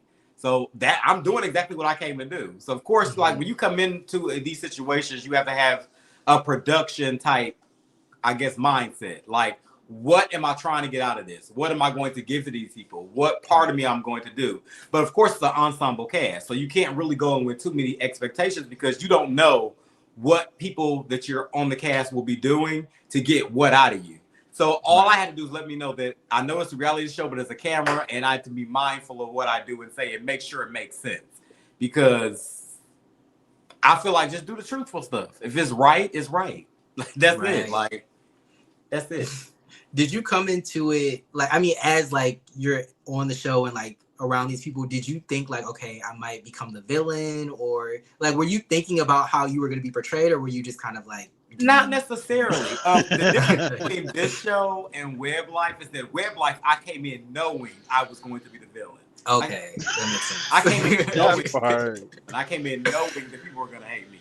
So I had to make sure if I knew I was going to be a villain, how I was going to steer my own narrative. So that was pretty much it. And regardless, when they was wearing my ass out in the comments, I knew it was coming. Like, you know what you do on camera. You know how people are going to take that. So you basically just go with it. But one thing about you that I love, especially like being like a villain, is that you weren't like draining. Like, it was very like fun and funny, and like your beef with oh my god, what is Brandon his name? Carson? Yes, Brandon Carson. Shout out to him. Shout out to Brandon. That beef is so iconic because he was playing into it, and it was like, it kind of gives like a little bit of like you and Kendall. And Kendall. Literally, I said that. I said this would probably so much me and Brandon, but Brandon had proved my point so many times. I was like, I'm the villain, but bitch, every time I say something, bitch, you prove it in the next episode. I was like, it was, oh my god, iconic.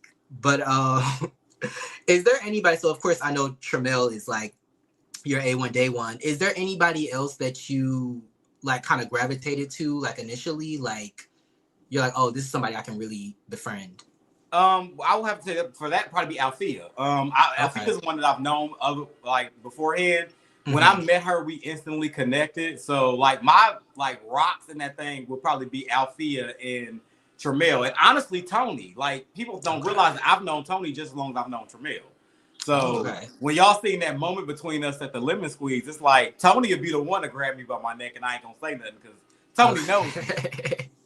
She knows. That's why she came over there, because everybody like, why Tony checking Carl? Because she know how I get. So Tony know me. Everybody else, I mean, I have relationships with everybody on the cast, but those are like my people. Tony, Althea, Tramiel, like, was my people. So we kind of talked about a little bit earlier, especially with the lemon squeeze, I guess Althea feeling like outnumbered by like what's going on with her and Nova. Do you want to speak to like maybe like how you feel about the situation? Somebody asked me because I've been trying windmilling this in the comments for a while.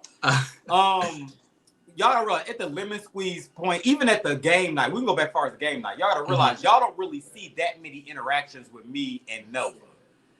I didn't really get to half of the season went by before me and Nova even had one conversation. Oh, so was that on purpose or no? It wasn't on purpose. Just the fact just how things went. Like I met Nova at the wig party. And I didn't see her again until the game night. And next thing I said, I heard Althea going into it. Mind you, I started late. So for me, I don't know what happened before me. Y'all think like me and Tremel are roommates. We talk about everything. I was filming the scene ATL at that point. He was doing chasing. I didn't ask. We don't sit in here, after a long day and powwow with our feet up and talk about our day. So I don't know what goes on over there in the chasing camp, just like he didn't know what was going on over there on the scene.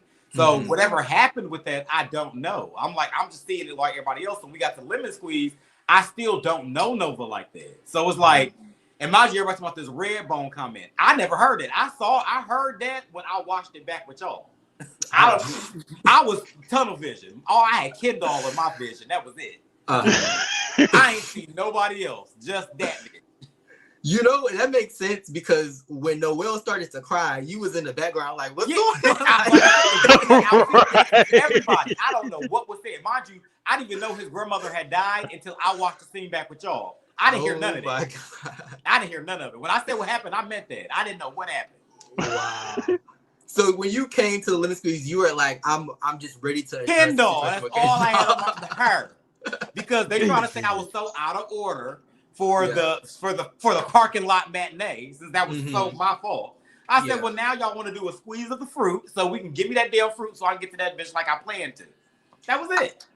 And it's interesting because I do feel like when you approached them outside in the parking lot, you didn't say like, bitch, I can't. Like, you were just kind of like, oh, like, let's just talk about it. Like, you didn't hold on, if I host a birthday party.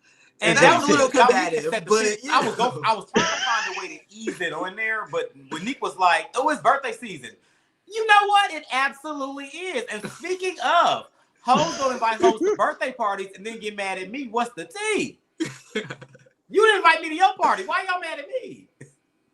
If what was the energy like? Party, that's all you had to say, bitch. And you had to say nothing else to me after that.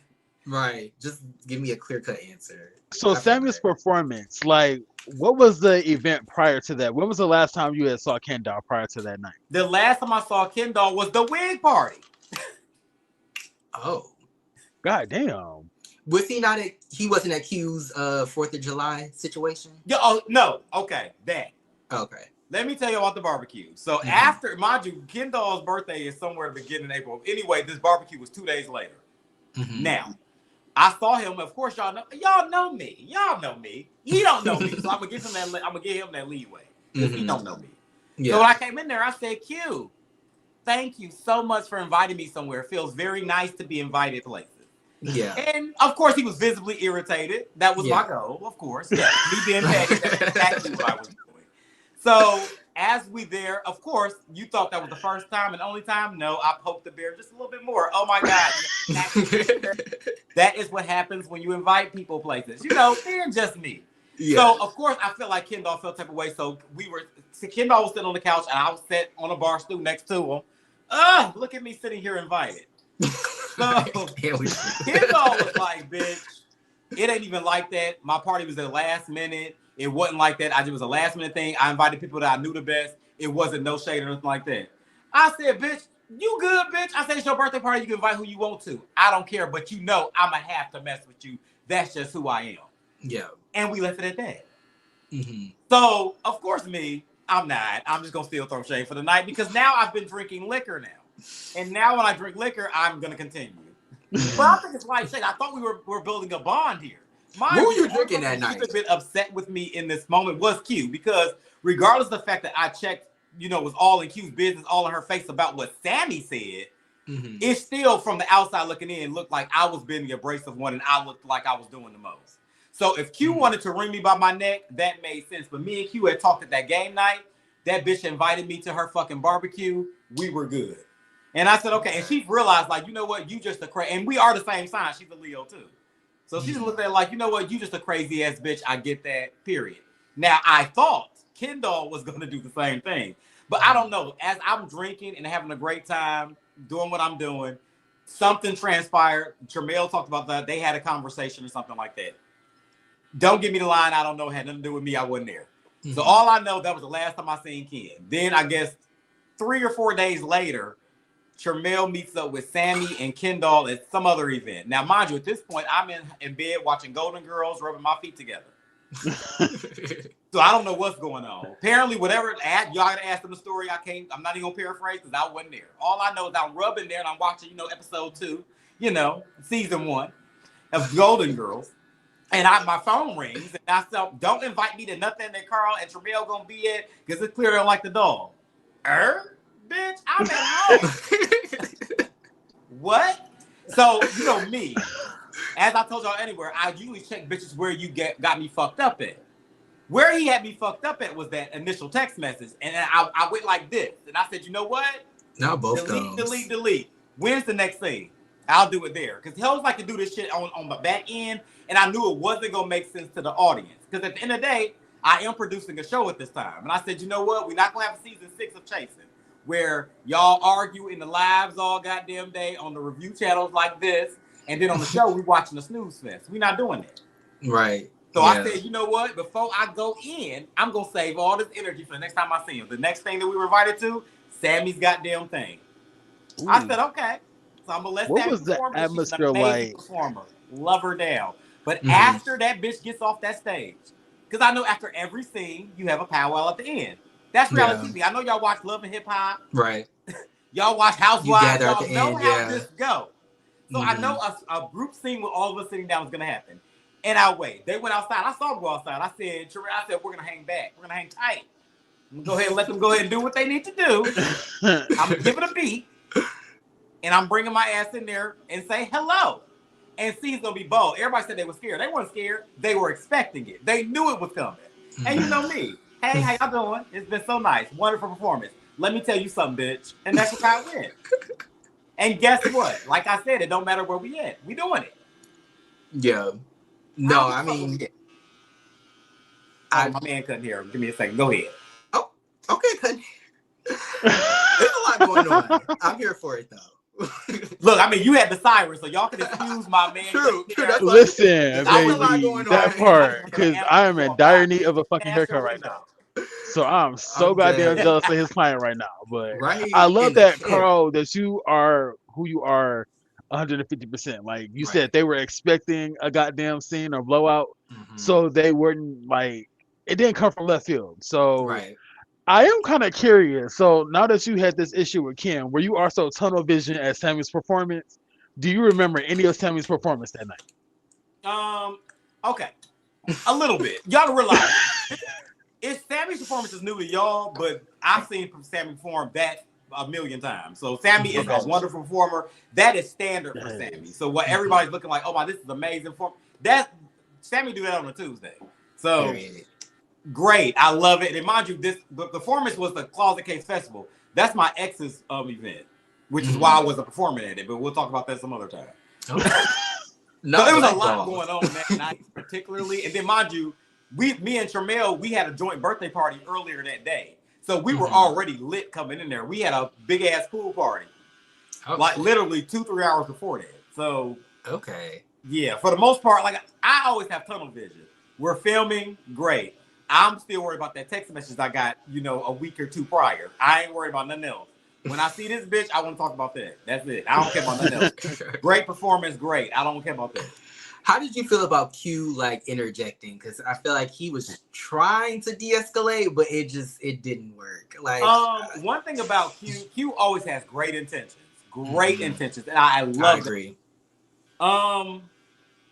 Baby, sit this one out. This ain't got nothing to do with you. So the same thing when it comes with like the Althea. I see a lot of comments about the Althea and Nova thing, and like, well, why particularly? I didn't say anything. I'm not in the business of jumping in shit that ain't got nothing to do with me. And I wish Q followed that same that same narrative. Like, this ain't got nothing to do with you. You don't know what's happening. So just sit out here. Let us finish this out. Just let us finish it out. And Q just he means well. He means well, but nah. Not You said move out the way. I want that one. Please. Not right now. Like I understand what you're trying to do, Malcolm X. Not right now. Not Malcolm X. It's just I don't want to hear that right now. Because with me, I'm there now. I don't hear it. And if I had some liquor, well, liquor I'm fun. So but I'm more like on it with liquor. Like I don't want to hear nothing else. I tunnel vision for what I'm doing. I don't care. Shut up, please.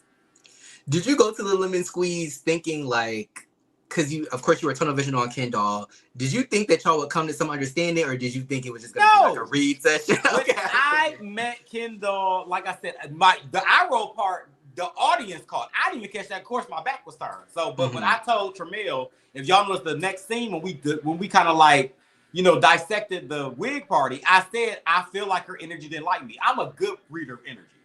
So I felt that her energy didn't like me. And then after, the thing happened with Q and, I'm in her home and she's probably like, he's yelling in my Caucasian home. So I'm probably figuring she didn't want to fuck with me after that anyway. But though really, the biggest problem is your homegirl Sammy's sitting here. But, y'all don't never want to say nothing to her. But we'll get to that. We'll get to that. Trust me. Ooh. Did that ever, and shout out to Sammy because we did interview him last time, but did they ever rectify that situation? I don't even remember because I know Sammy. See, that's the thing. What I love about Sammy is that she throws pretty rocks and hide her hands. She been sitting around here with her tummy out and them titties out, so mouth shaking them titties to everybody. Yes. Y'all, everybody got memorized that she's been a messy girl. Yes, come on, distraction. I live for it though. Y'all, like Sammy's type of person, you have to watch all them episodes with Sammy in it back to see exactly what I'm talking about. But I feel like that's a good part for her titties. Her hey, titties somebody got shaking, to. so that's all everybody sees. You said somebody got to see these titties, okay? Yes. Like... And y'all ain't realize how messy that bitch is being on the low. Period. Oh my god. So like, of course, like you have already kind of like done like a practice for like your music, and we've heard your music. Do you want to talk about kind of like the evolution of your music from like maybe reality to now? Are you trying new things? Is there something that you're excited to show on the show in regards to your music? Yes, my music has taken a lot of different turns. When I first started my first album, I just picked beats that I like and try to give kind of like a little variety of certain things to kind of see what people gravitated towards. Excuse me. My number one single was Bunny Pussy, which was my favorite song. Also my favorite song. Yes. Yeah. So, of course, in my second project, I wanted to kind of take that route because honestly, out of all the music that I make, I like raunchy music. So if it's like my influences would be like 2 Live Crew, Uncle Luke, Trina, Yin Yang Twins. That's what I grew up listening to. Those are my favorite artists. So of course my music will basically reflect that. So I like raunchy music. So that's why I went with my next album, which would be The Throat Factory, and my lead single was Cotton Goblin, because that's the type of shit that I like. So I will say you will see some evolution. Goodness. I do have a single coming out soon that you will be getting the video to. The video been done. It's a long story. We'll talk about that later. But the video is coming out. It's called Can I Be? It's a R&B, like a smooth, like R&B type record. It's not sexually driven. So I do have some tracks that's kind of playing with different things. I have a trap song coming out. I actually have a trap type song on my album called Fa La La. So it's like I got some. I can do it. So I put these tracks out to let y'all know that I can do it. I just don't want to. That's it. You said here, this is just so I can do it, but I'm not it was going kind of to. like here you go, like here y'all go. Right, here you go, here you go. Yeah, that's where I reign in. That's what I do. I feel like that matches your personality because you're quick with your words and like you are just like dingy and like a good way, like fun. I appreciate that. And mind you, you will see more of that. I'm actually doing a very different type of song. Y'all gonna see like everybody said, we ain't seen your chase yet. Some of these reviewers. Even though I opened my scene literally performing for a show that you will see later, but people don't pay attention. But anyway, one of those different type of songs will be showcased this season. Okay. I'm excited to see that. I don't know, like I'm sure you have collabed with Tramiel, right? Or Of course, we've done yeah. about two songs together actually. 2 songs. Okay. Do you plan on like collabing in the future or? Of course, he's actually, R&B. might be some unexpected collabs y'all might be seeing coming out with some people in this cast. But Okay. yes, of course, me and Tramiel always like Tramel's Yeah. like that's my bitch, so we'll always do something. So Mhm. not worry about that. We actually supposed to did a song. We would had a whole. I'll tell you, I'm gonna wait till the season over. I'm gonna come back to y'all when the season over. Please. Always. I'm trying to shut the hell up. You have a resident seat here at Key and Carry. Like, Yeah, don't just make sure when the season's over, y'all let me say y'all want to have another kind. Then I can tell all. Just say, hey, start tell all, because then I'll tell y'all that. Is there anybody? I would say besides Tramel, because of course that's your bestie. But like, is there anybody who's like art or Chase that you like really admire? I mean, maybe everybody, but anybody specific that you like, or I really like what they do. I would have to say personally, I really admire that it may not show, but it was actually Q. Q does a lot actually, and due to some of his hiccups with his events and stuff, he does a lot. And I think he really did a nice job at showcasing himself this season. So shout out to Q. Was there food at his birthday party? Yeah. Oh, that's a good What question. happened with his birthday party? At Q's birthday party, was there food at his birthday party? Was there food? Yeah. I was there 4 hours. I didn't get a bite. Oh. Was there? It was. I don't know. I left at 9:30ish, 9:20ish. I'm sorry. The party was Was open. there like snacks there? Or, like, was there just alcohol on the menu? Yeah, $15 a pop, and it was mostly juice. I'm sorry, Q. I love you down, but as a tourist, you did ass wrong. The thing How was, dare you? Okay, here was my thing with that, because Q had made this thing that like we got into the party for free, which we did. He's not lying. But the flyer specifically said that if you come in at a certain time, you had an open bar from like, I guess, during a cocktail hour. So you had the red carpet. It was a open bar from like a certain amount of time, and then the party started afterwards up until 10 o'clock. So the party started at 6. Chase in Atlanta sends us an email that says call time is 5:30, 5:45. My ass is always late. This particular day, I got there at 5:50. As y'all see in the scene, me and Tony were the first 2 there because we are actors. So we know call times, you need to be there on time. So me and Tony were the first 2 there. And y'all know I'm always late, but call time is call time, I'm there. We did the red carpet. I went in and I ordered my pineapple and tequila thinking the bar was open like the flyer had said. And they said $15. And I said, what? And they said $15. I said, huh? And they said $15. He said, so what? I said, what? He said, what? I said, huh? Got the $15. Was pissed because the bar said open during a certain amount of time that I was present for. And I said, maybe they didn't understand. So I guzzled down the juice. I went back, got another one. And I said, tequila and pineapple. He said $15. I said, huh? He said $15. I said, what? He said $15. What? I've been bamboozled and led astray. Now, oh my God. At the end of the day, I did not pay to get in there. But let's say the people that he said that paid $100, I'd have been pissed. Because y'all didn't get nothing y'all was promised. And y'all paid. And there was he was charging people $100 to get in? He said the tickets were $100. Now, according to, but if I'm not mistaken, I see open bar. Now, the flyer could have said food was included. I'm not sure. Bar was one thing I saw. So it could have been. But if I'm thinking I paid $100, I supposed to got an open bar and food, I stayed there to 9:20. There was no food, no liquor. That's crazy. Yeah. So also having an open bar with no food is diabolical. That's absolutely. You asking for all hell to break loose. Right. So wow. And no air conditioner either, I heard. Well, the air conditioner was on. They had the door open because they had his red carpet out there. So me and this one girl, we would sit, our sections was next to each other. So we standing there shoulder to shoulder, and the fucking AC is dripping on our shoulder. I'm talking about she was working overtime. And we had to move because of the wet spot. So we had to move. It was just one air conditioner though in the venue? I don't know, but that one behind us was working her ass off and she was pumping shit out. Damn. Luckily, I had my Janet Jackson fit on and I was that naked on the shoulders and shit. So I wasn't as hot as everybody else was. Oh my goodness. Yeah, I saw a couple of people in there fanning themselves. Like I didn't need a church fan. Anybody sweating, it was justified. It was hot. Oof. And I had on them leprechaun shoes. My fucking bunions was fucking screaming. So what kind of boot did you wear to the event? Was it a So I was like like, see, I had the high waisted pants and the Janet Jackson little top with the little Janet yes? Jackson ponytail. So I said, Period. I'm gonna put me a nice little heel, but I do have thinner heels, but I wanted a chunky heel so my feet could be comfortable. Because I was gonna give them a little cunt that night. Yes. But as the hours kept Not a going chunky by, heel. that chunky heel started really pressing on my bunion and my heel. My And I goodness. thought it'd be pretty unladylike to be a dirty feet walking around barefoot. Barefoot. Come on, Masika Kalisha. Yeah, Oh my listen. goodness.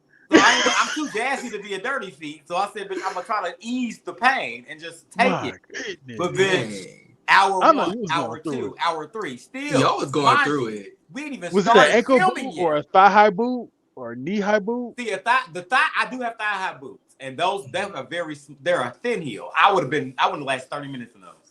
Goodness. So I need I'm almost the home. short, I need the ankle high, chunky Got heel. you. Got So you. once They even square, so my toes can breathe in the bottom. Nothing. And then because I'm thinking that we usually don't film no more than a couple hours, I didn't think to put flats in the trunk. So yeah, I was fucked. Damn. Yeah, fuck. Once Feet he dirty, got there, hungry and sober. that sounds terrible. Angry is what I was. Once That's he why I got was there, mad at was that it better lemon squeeze. though? They specifically said no liquor lemon squeeze. That's why I was so pissed. Had they gave me this, I'd have smiled a little bit. Y'all ain't had no liquor, bitch. Who wanted to lean? Y'all had me here sober arguing with bitches. I'ma slap somebody. Liquor and a lemon squeeze can go real good or real bad. I feel like there's somebody. That's true. For me, on the hand, if Right. you don't want me to act a fool, bring liquor. If I'm sober, it's going down. What liquor would you prefer? Because some Tequila. people act differently. Okay. Tequila, Only thing- my Ooh. goodness. I'm at age since I'm 40 now. I operate differently now, so I can do any type of liquor. Dark liquor puts too much weight on me, and vodka makes me want to fight for some reason. So, Okay. I I don't heard drink that about vodka. vodka and tequila. It's Tequila like, puts me in. Tequila, I'm where the party at. Okay. So tequila's my That's liquor nice. of choice. Vodka, yeah. Then after when I done fought everybody off vodka, then I wake up sick for like 3 days. So I don't do vodka. I ain't did yeah, vodka no in about vodka. 10 years. Child, no vodka. Yeah. Well, once Q got to the party, was it like better though? Was it like? Or I was it stayed still just 5 kinda- minutes after Q got there. I said, "Hey, woo, woo," and I kicked them shoes off and walked to the car barefoot. You said I saw you. Okay, I'm on my way I out. was if y'all look at that camera, y'all see me in the back doing this. I've done my cameo. I've done my work. See you later. I was gone after that. Oh my god. Is Damn. it like a?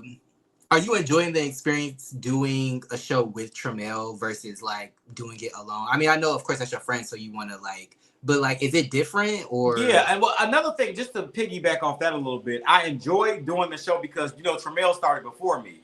Mm-hmm.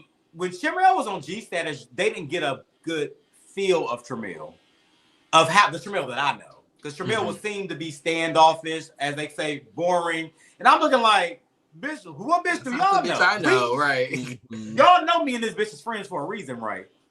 So I'm like, I don't know what y'all talking about. I feel like y'all get more of his personality, but Tramel and me are like yin and yang. Tramel has a no nonsense. So when you start talking stupid shit, Tramel's will be like, you know what, bitch, I'm not even doing this. Right. You're ugly. I don't like you, bitch. I'm finna go. That's Tramel. Me, I'm gonna laugh. I'm a banter with you for a minute because it's fun to me. An argument, a reading session, bitch. Let me tie my hair up. Let's go. Tramel Not around. Tramel gonna be like, bitch, I told you she come near me, I'm slapping her, and then you finna tap the whole set. Like we just different. So, but I'm glad everybody y'all work together. more of that from him. Yeah. I mean, it's definitely different from when he was on G Status, but we get more of his personality, which I appreciate. Yeah, and then it's like fact that like I don't understand this putting me and Tramel together. Like when Tramel talk, I let him rock. Like Tramel can handle himself. Even with Althea, they like, well, y'all didn't jump in for Althea. I know Althea better than most of the bitches that's sitting here. That bitch can handle herself. That bitch ain't no scary bitch, and she know what she doing. Period. I knew I'm she not mad at it. Mind you, when they got into the game night, she jumped in Nova. Period, bitch. She had you fucked up. Get her. So now, like, I mean, I guess you can't really spoil anything, but I know, right? Yeah, I've been drinking too. Don't y'all ask me nothing on my man. What? I'm gonna ask you everything but your social security number. Listen. All right. So, Troy, did you have any questions? Because I feel like everything I'm asking, it's gonna be spoiler. Ask me something y'all been pulling my hair about on here. I know. I be listening. Y'all be tugging my wig a little bit. What y'all want to tug it about? So I do kind of want to go back to game night, baby. So I'm sure that's what you kind of. You've been kind of poking at Dominique a little bit. Now I'm kind of also on Dom's neck a little bit, especially following this episode. Of course, I already know how y'all do. So go ahead. He kind of said that you guys kind of have like kind of like a brother, big brother, little brother kind of relationship. Is there something outside of the camera that you kind of see about Dom, or that Dom kind of does that kind of irks you or annoys you that we as the audience? Everything about Nick irks and annoys me. The interactions you will see with me and Nick on here is literally the interactions we have outside of camera. Like it's very rare, whether camera's rolling or not, that me and Dominique is in any area that we're not arguing. So what y'all see between me and Nick, that's literally me and Nick, and it's gonna always be me and Nick. I don't care if we come back next season, y'all will probably see the same thing. I might slap me. It gives sibling energy. Very much that. Nick, now to answer your question, Nick irritated the hell out of me this season. Oh, it's a lot. It's a lot. Some of the stuff we'll get into, because some of the things y'all are questioning, I've noticed that y'all were questioning. I'm not going to say, but y'all were questioning earlier. That conversation does come up later. So, yeah, because I didn't know anything about that. Because y'all realize a lot of these things that y'all are calling him out about, notice who's around when he's saying it. Notice the green screens when he's saying it. He's not saying this amongst the group. But the time that he does say it, it will be addressed. Interesting. Yeah. But y'all got to look. When he say it, I ain't never there. He ain't never said that when I was there. But when he did, hey, I got something to say. Because you got to realize, the same way I do with Tramel, that's the same thing I do with Althea. That's my girl. So. How do you feel Dominique? How do you feel Nick is doing as the anchor of? I was gonna ask that. Yeah. Dominique is doing an amazing job as an anchor. It's certain ways you could do the anchor shit. The way he's doing it, a lot of people probably may not agree with it. Oh, he know what he's doing. Dominique did put a nice little, like a lot of the shit you see. He's like literally like Thanos with the Infinity Stones. He's the puppet master behind a lot of this shit y'all seeing. Oh, which we will address later. He and Sammy are gonna be a dynamic duo. Which we will address. That's why I fuck with y'all. Y'all be paying attention. But a lot of the stuff that y'all gotta realize, a lot of the scenes that y'all are watching, we saw for the first time with y'all. So I'm over here in the bitch like Sheree, like I didn't know that. Interesting. Oh my god. So yeah, a lot of while y'all were surprised. Imagine my face when I saw some of the scenes back. I said, "Oh." You said I was there, and I didn't get that team. Bitch, I felt a little bad about the parking lot thing until I seen the birthday party scene. That was my first time seeing it. I said, "Bitch, had I seen that beforehand, I'd have went a lot harder." Y'all lucky I didn't know about that. Ooh. Y'all lucky I didn't know. I mean, that makes sense. When I saw that, I said, bitch. Now everything I did was justified, but if I'd have saw that, bitch, I'd have went so much harder. Damn. So, as of right now, I feel like your perspective and opinions are changing. After this episode of Chasing, I feel like your perspective and opinions are changing on certain cast members. Right now, who are you most likely to probably cuss out or have to check? Honesty, between us squirrel friends, who I think I'm going to have words with at this reunion. This is just, I'm telling y'all and everybody that's in here today. Look at y'all get exclusive tea. I think, this is my prediction. So I'm going to need y'all to go ahead. We're going to come back to this live. I don't know what's going to happen, but I think I'm going to have banter with Sammy, Neek, Noel, Q, Kendall. You ain't Noel. That's half the cast. That is half the cast. Half the cast. And I know you got the energy and the stamina and the rounds for a baby. So I ain't even worried about you going to say Terminator baby. A T3 if you have to, baby. But the thing is, I'm gonna tell y'all this. I'm gonna give y'all a little piece. everybody that I named will be expecting it. Okay. Now, what's going on with you and Noel? I'm sorry to keep cutting you off, Ian, because no, go ahead. I feel like Carl, you and Noel have similar personalities, very do. big, vibrant, outspoken personalities. I was kind of hoping to see y'all kind of interact, but I know he had that issue with Tramiel, and I kind of feel like that kind of hindered y'all from. No, absolutely not. See, that's, It and I didn't? think a lot of people think that because me and Tramiel are best friends, I think everybody thinks that. This is strict. Everybody I've come at has been strictly about me. And I'm coming at Noel about me. Because it's something he did. Now, y'all got to go back with Noel. Because Noel has, and mind you, I can guarantee you, Noel is not done slandering me. Because he's slandered me like 2 or 3 times already, but I don't think nobody caught it. But he know what he did. And that, make this clear, I'm not beefing with anybody. But like I said, like y'all seen on the show, I am going to call everything out with everybody. If you did it, we're going to talk about it. Now, how you choose to respond is your business. I can't dictate how you respond. But when you give me your piece, you can't dictate how I respond. And that's just the end of that. You about to air everybody out. Bye, hon. Y'all say shout out to Jay Moore. He just left. Oh, okay. Shout out to Jay Moore. Yes. Period. Oh, that's who was cutting hair? No, my man is cutting them. You know, they friends. Oh, okay. It's a small okay. world. Period. Look, Shout out to Jay Moore. I'm gonna do a tell all with y'all, give y'all all the tea. It's a Yes, lot. I Y'all need it. don't even know yet. I Oh my think God. Althea said he just styled her, or one of the pieces that she wore recently was it's from a the circle. design. really? Now, all know each other. Yes, that part. That's That crazy. part. Oh my God. Okay. Y'all know each other.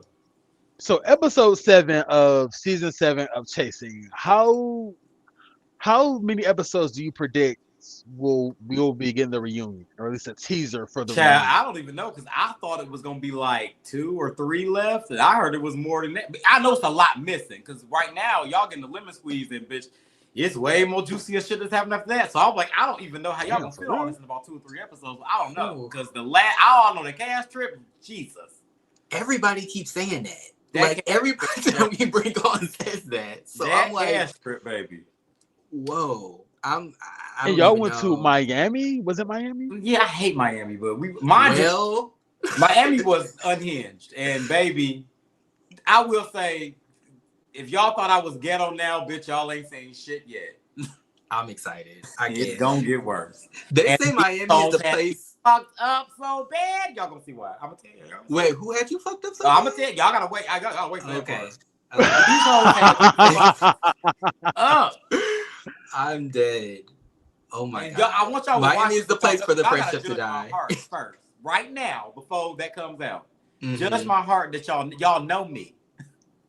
I need that to be known before y'all watch it. I think I know where you going with this. Yes, And unhinged I was, but I was provoked. I'll just tell you that much. You know, Y'all know I'm a cool person. I will say I caught some things in the trailer. Mhm. Y'all smart. The bitches that rewind and pause that Yeah, I caught some things on the trailer, y'all and I was smart like, ones. Y'all see is that right? things to make you go. Is that what Chasing? Okay, so I'm a little Yeah. shocked at As was the I. Yeah. at the retaliation of who Yeah. it was at. Yeah, I me was too. expecting somebody different, but it was like, oh, okay. The shocking Good. of it was just as shocking to me. I said, you Carl, I all- can't stand you. I was just I cannot stand you. Yeah, I was gagged. So As was I. Oh my God. I'm a stand. I'm 10 toes down and shit when you play with me. So I think I can- Dom said the cast trip broke everybody. I think Sammy said the cast trip was just like everybody needed a refresher. So for you, coming off of the cast trip, how were you feeling? Like, I need a break from Cast these trip was bitches. doomed from the beginning. Mm. And it was a lot of things. Like me, everybody was like, Carl's ghetto, he rowdy, he loud. You will see throughout the next few episodes how I tried to navigate to keep the cast trip from happening, or what happened on the cast trip from happening. And yeah, that goes to the narrative that people are trying to push that's not exactly true. And what I was really trying to do, because I feel like if y'all want to have this, girlfriends waiting exhale type moment at this cast trip, it's things that need to be addressed beforehand. The same thing that Dom was kindly trying to do at the lemon squeeze.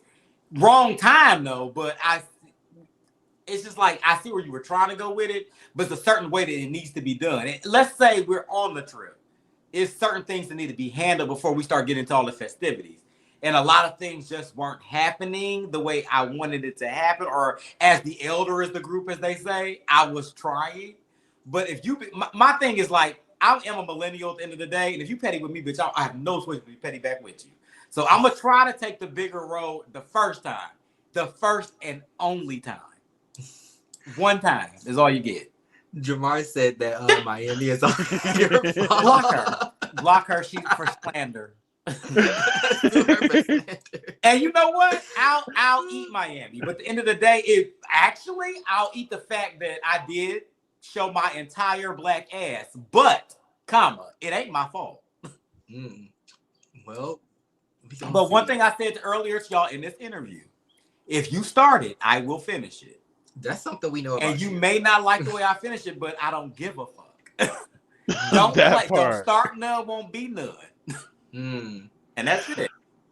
That part. What did you say in the lemon squeeze? Like somebody was like, you have to learn to grow. I don't have to learn to do a motherfucking thing. Listen, baby, I need that on the what shirt. I say that had sent me, you need to learn bitch, I ain't got to learn shit. I don't like that part. Learn all over your motherfucking ass. That part.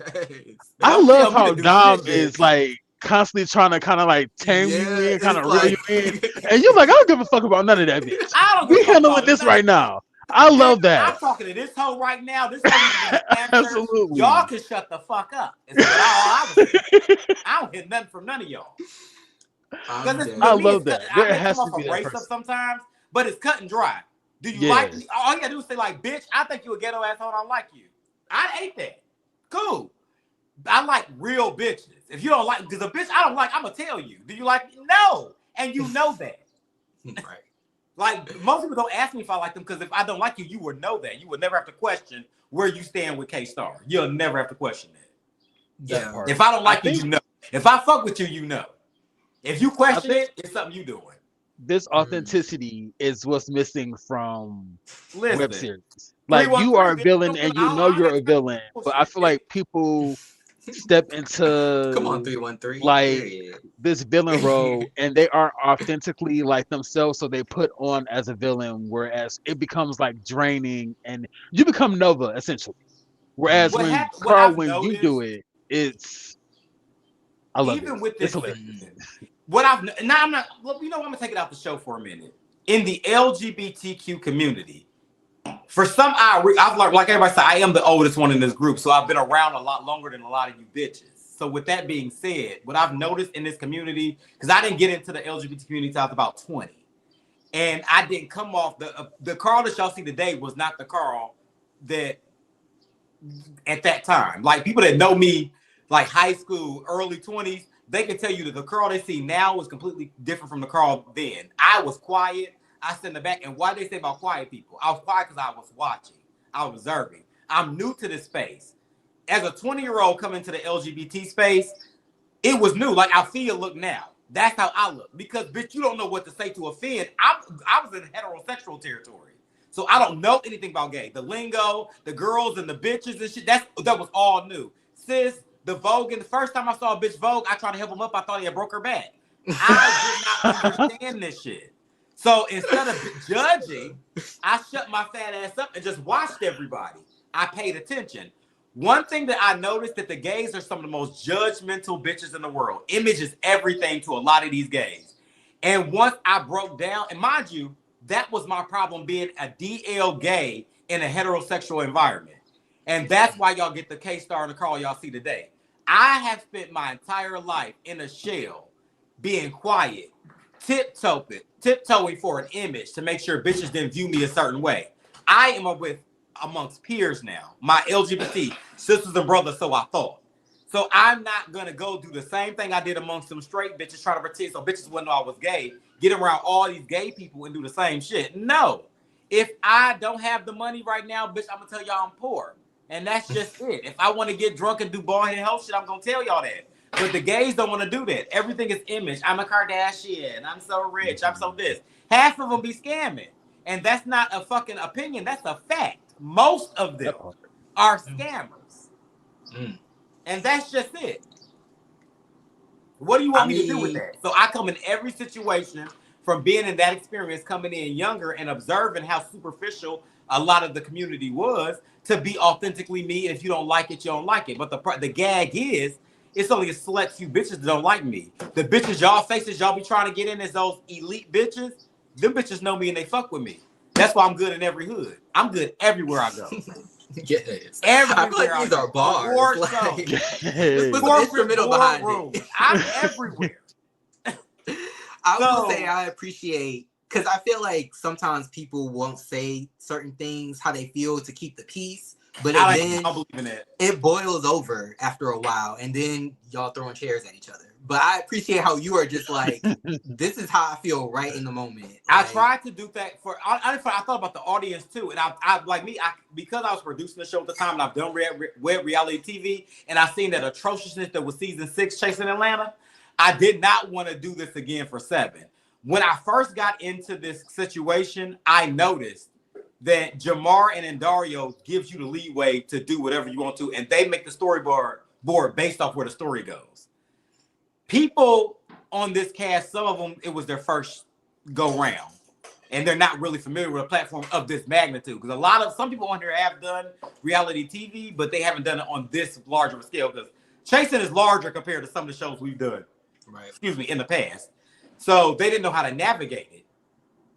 And my thing, I was just looking at it from a situation like, okay, now that we're here, I want y'all to kind of like, y'all ain't thinking about what y'all doing.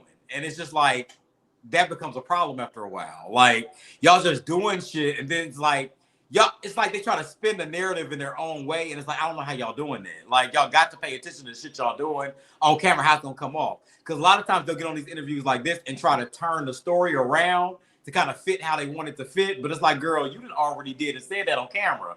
You got to stand 10 toes down on the shit you said. Like, that's it. Just do that. See, I mean, I know it's trying to be to hard. It make somebody agree with you. It's crazy. Yeah. Like me, I don't give a fuck if y'all agree with me or not. Like, if I've seen people in the comments like, Carl doing too much. I don't give a fuck, bitch. I did it. And yes, if you ask me to do it again, I'll do it again. I don't care. These folks like, that ain't what happened. You got to get the rest of the story. Bitch, ain't no rest of the story. Chasing gave y'all the story.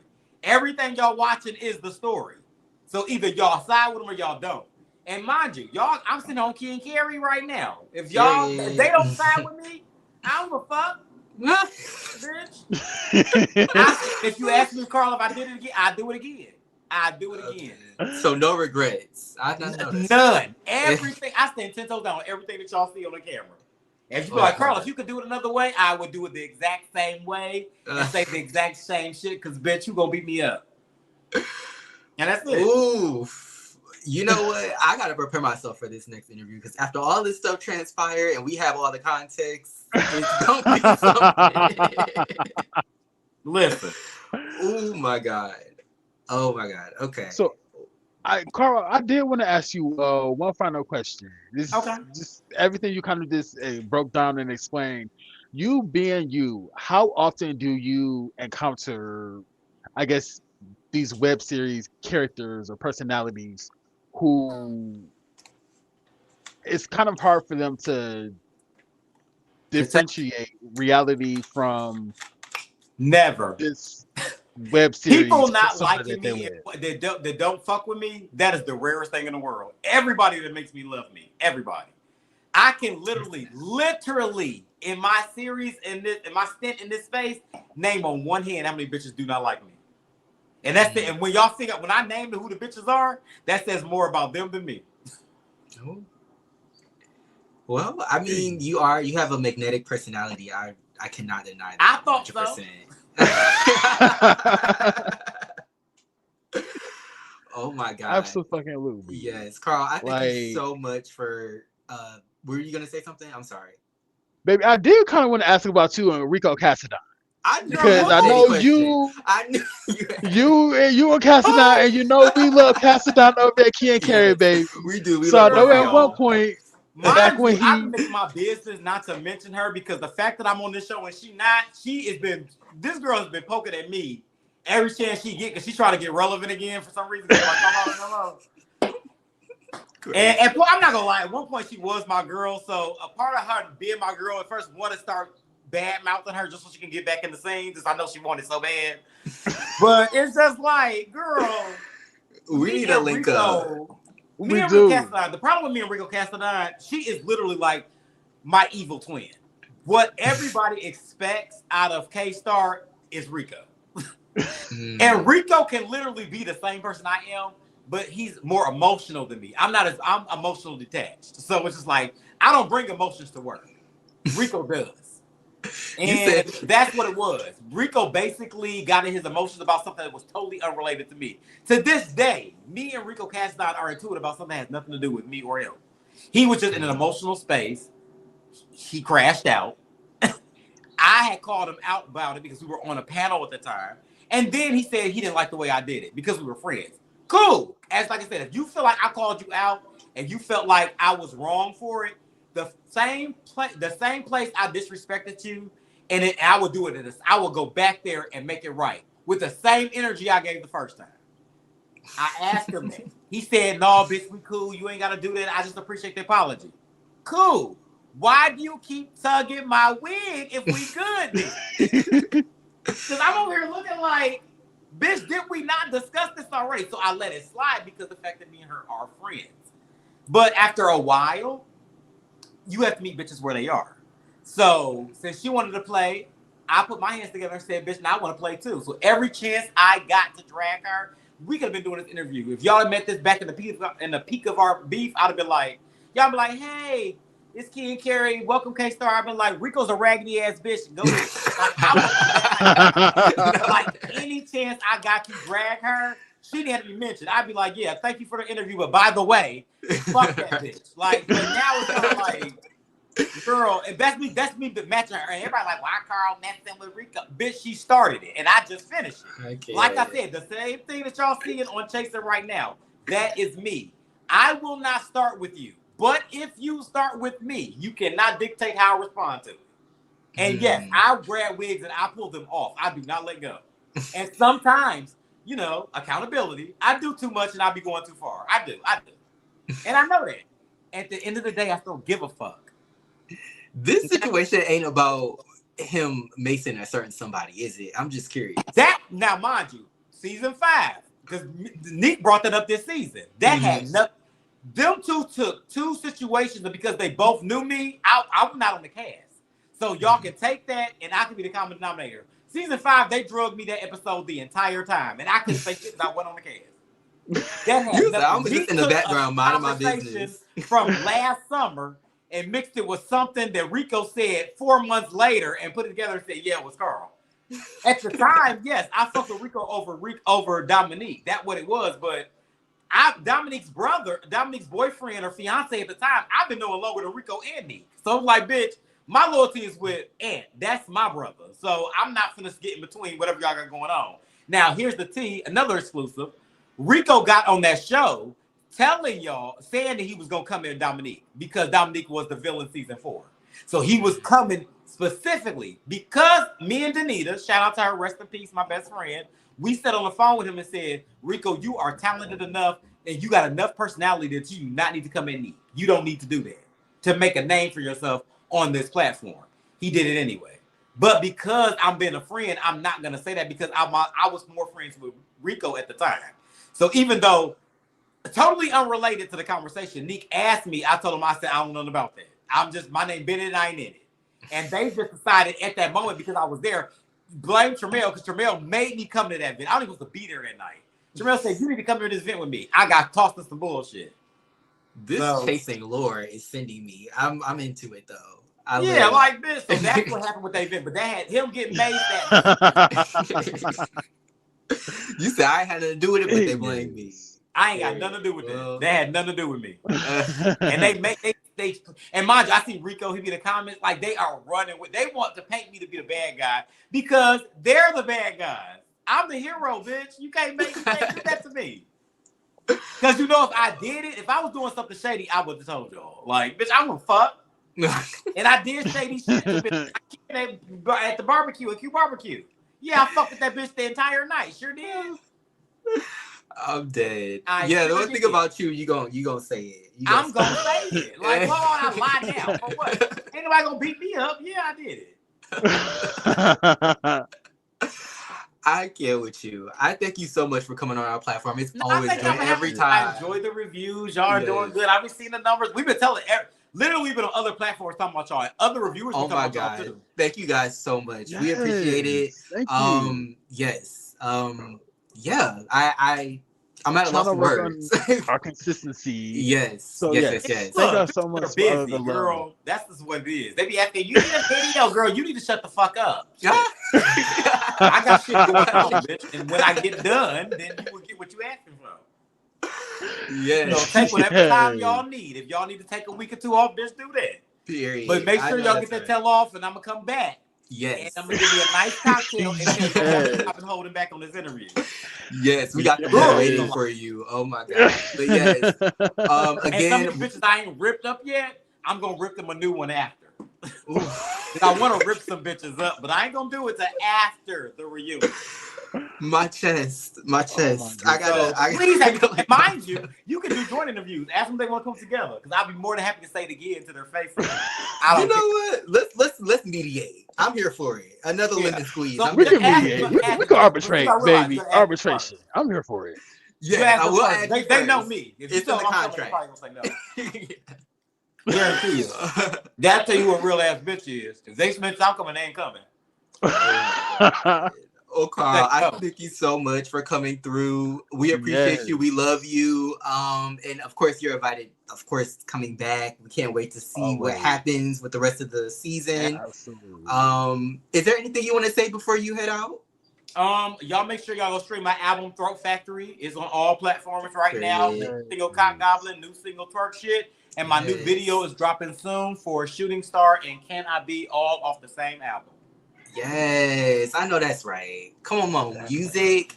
Period. Music. And if y'all in the Houston area, I will be hosting the Star Wars after show. And I will be there. I'm nominated for about 4 awards. So y'all come on down there in Houston. We'll turn Houston out in June. Period. Shout out to that. Yes. Go ahead. And the Boss Babe Awards is in April. I will be there as well. So come through, Boss Babe. It's a K-Star year. So come on, K-Star. Yes, a K-Star year, 100%. The girls are working for the camera. I work in real life. Period.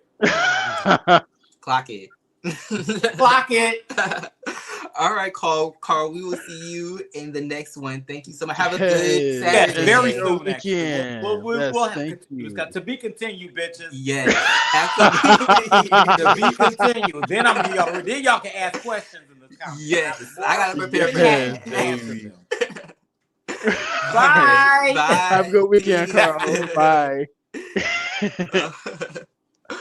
Oh my God. That was too much in the best way. My brain was like all over the place. I had to collect myself. Yes. Carl, K-Star, hilarious, amazing, so funny. Always a good time. Yes. And I just want to say thank you for everybody that came through. Yes, absolutely. And supported us, left a like, comment. We're enjoying the season. And of course, I just want to also say thank you so much to the cast. Of course, we're right. We're a modest platform, and of course, we appreciate all the other platforms that review the show. But we're modest, so I appreciate everybody that shows us love and decides to tell their POV on our platform. So, is there anything else you want to say before we jet out of here? Have a great weekend, everybody. Shout out again to everybody who came through. Shout out to the people in the chat. Shout out to the people who are gonna watch this on the playback. Period. Like, comment, share, subscribe. See you guys next week. Stay safe. Can't carry everybody. Have a good one.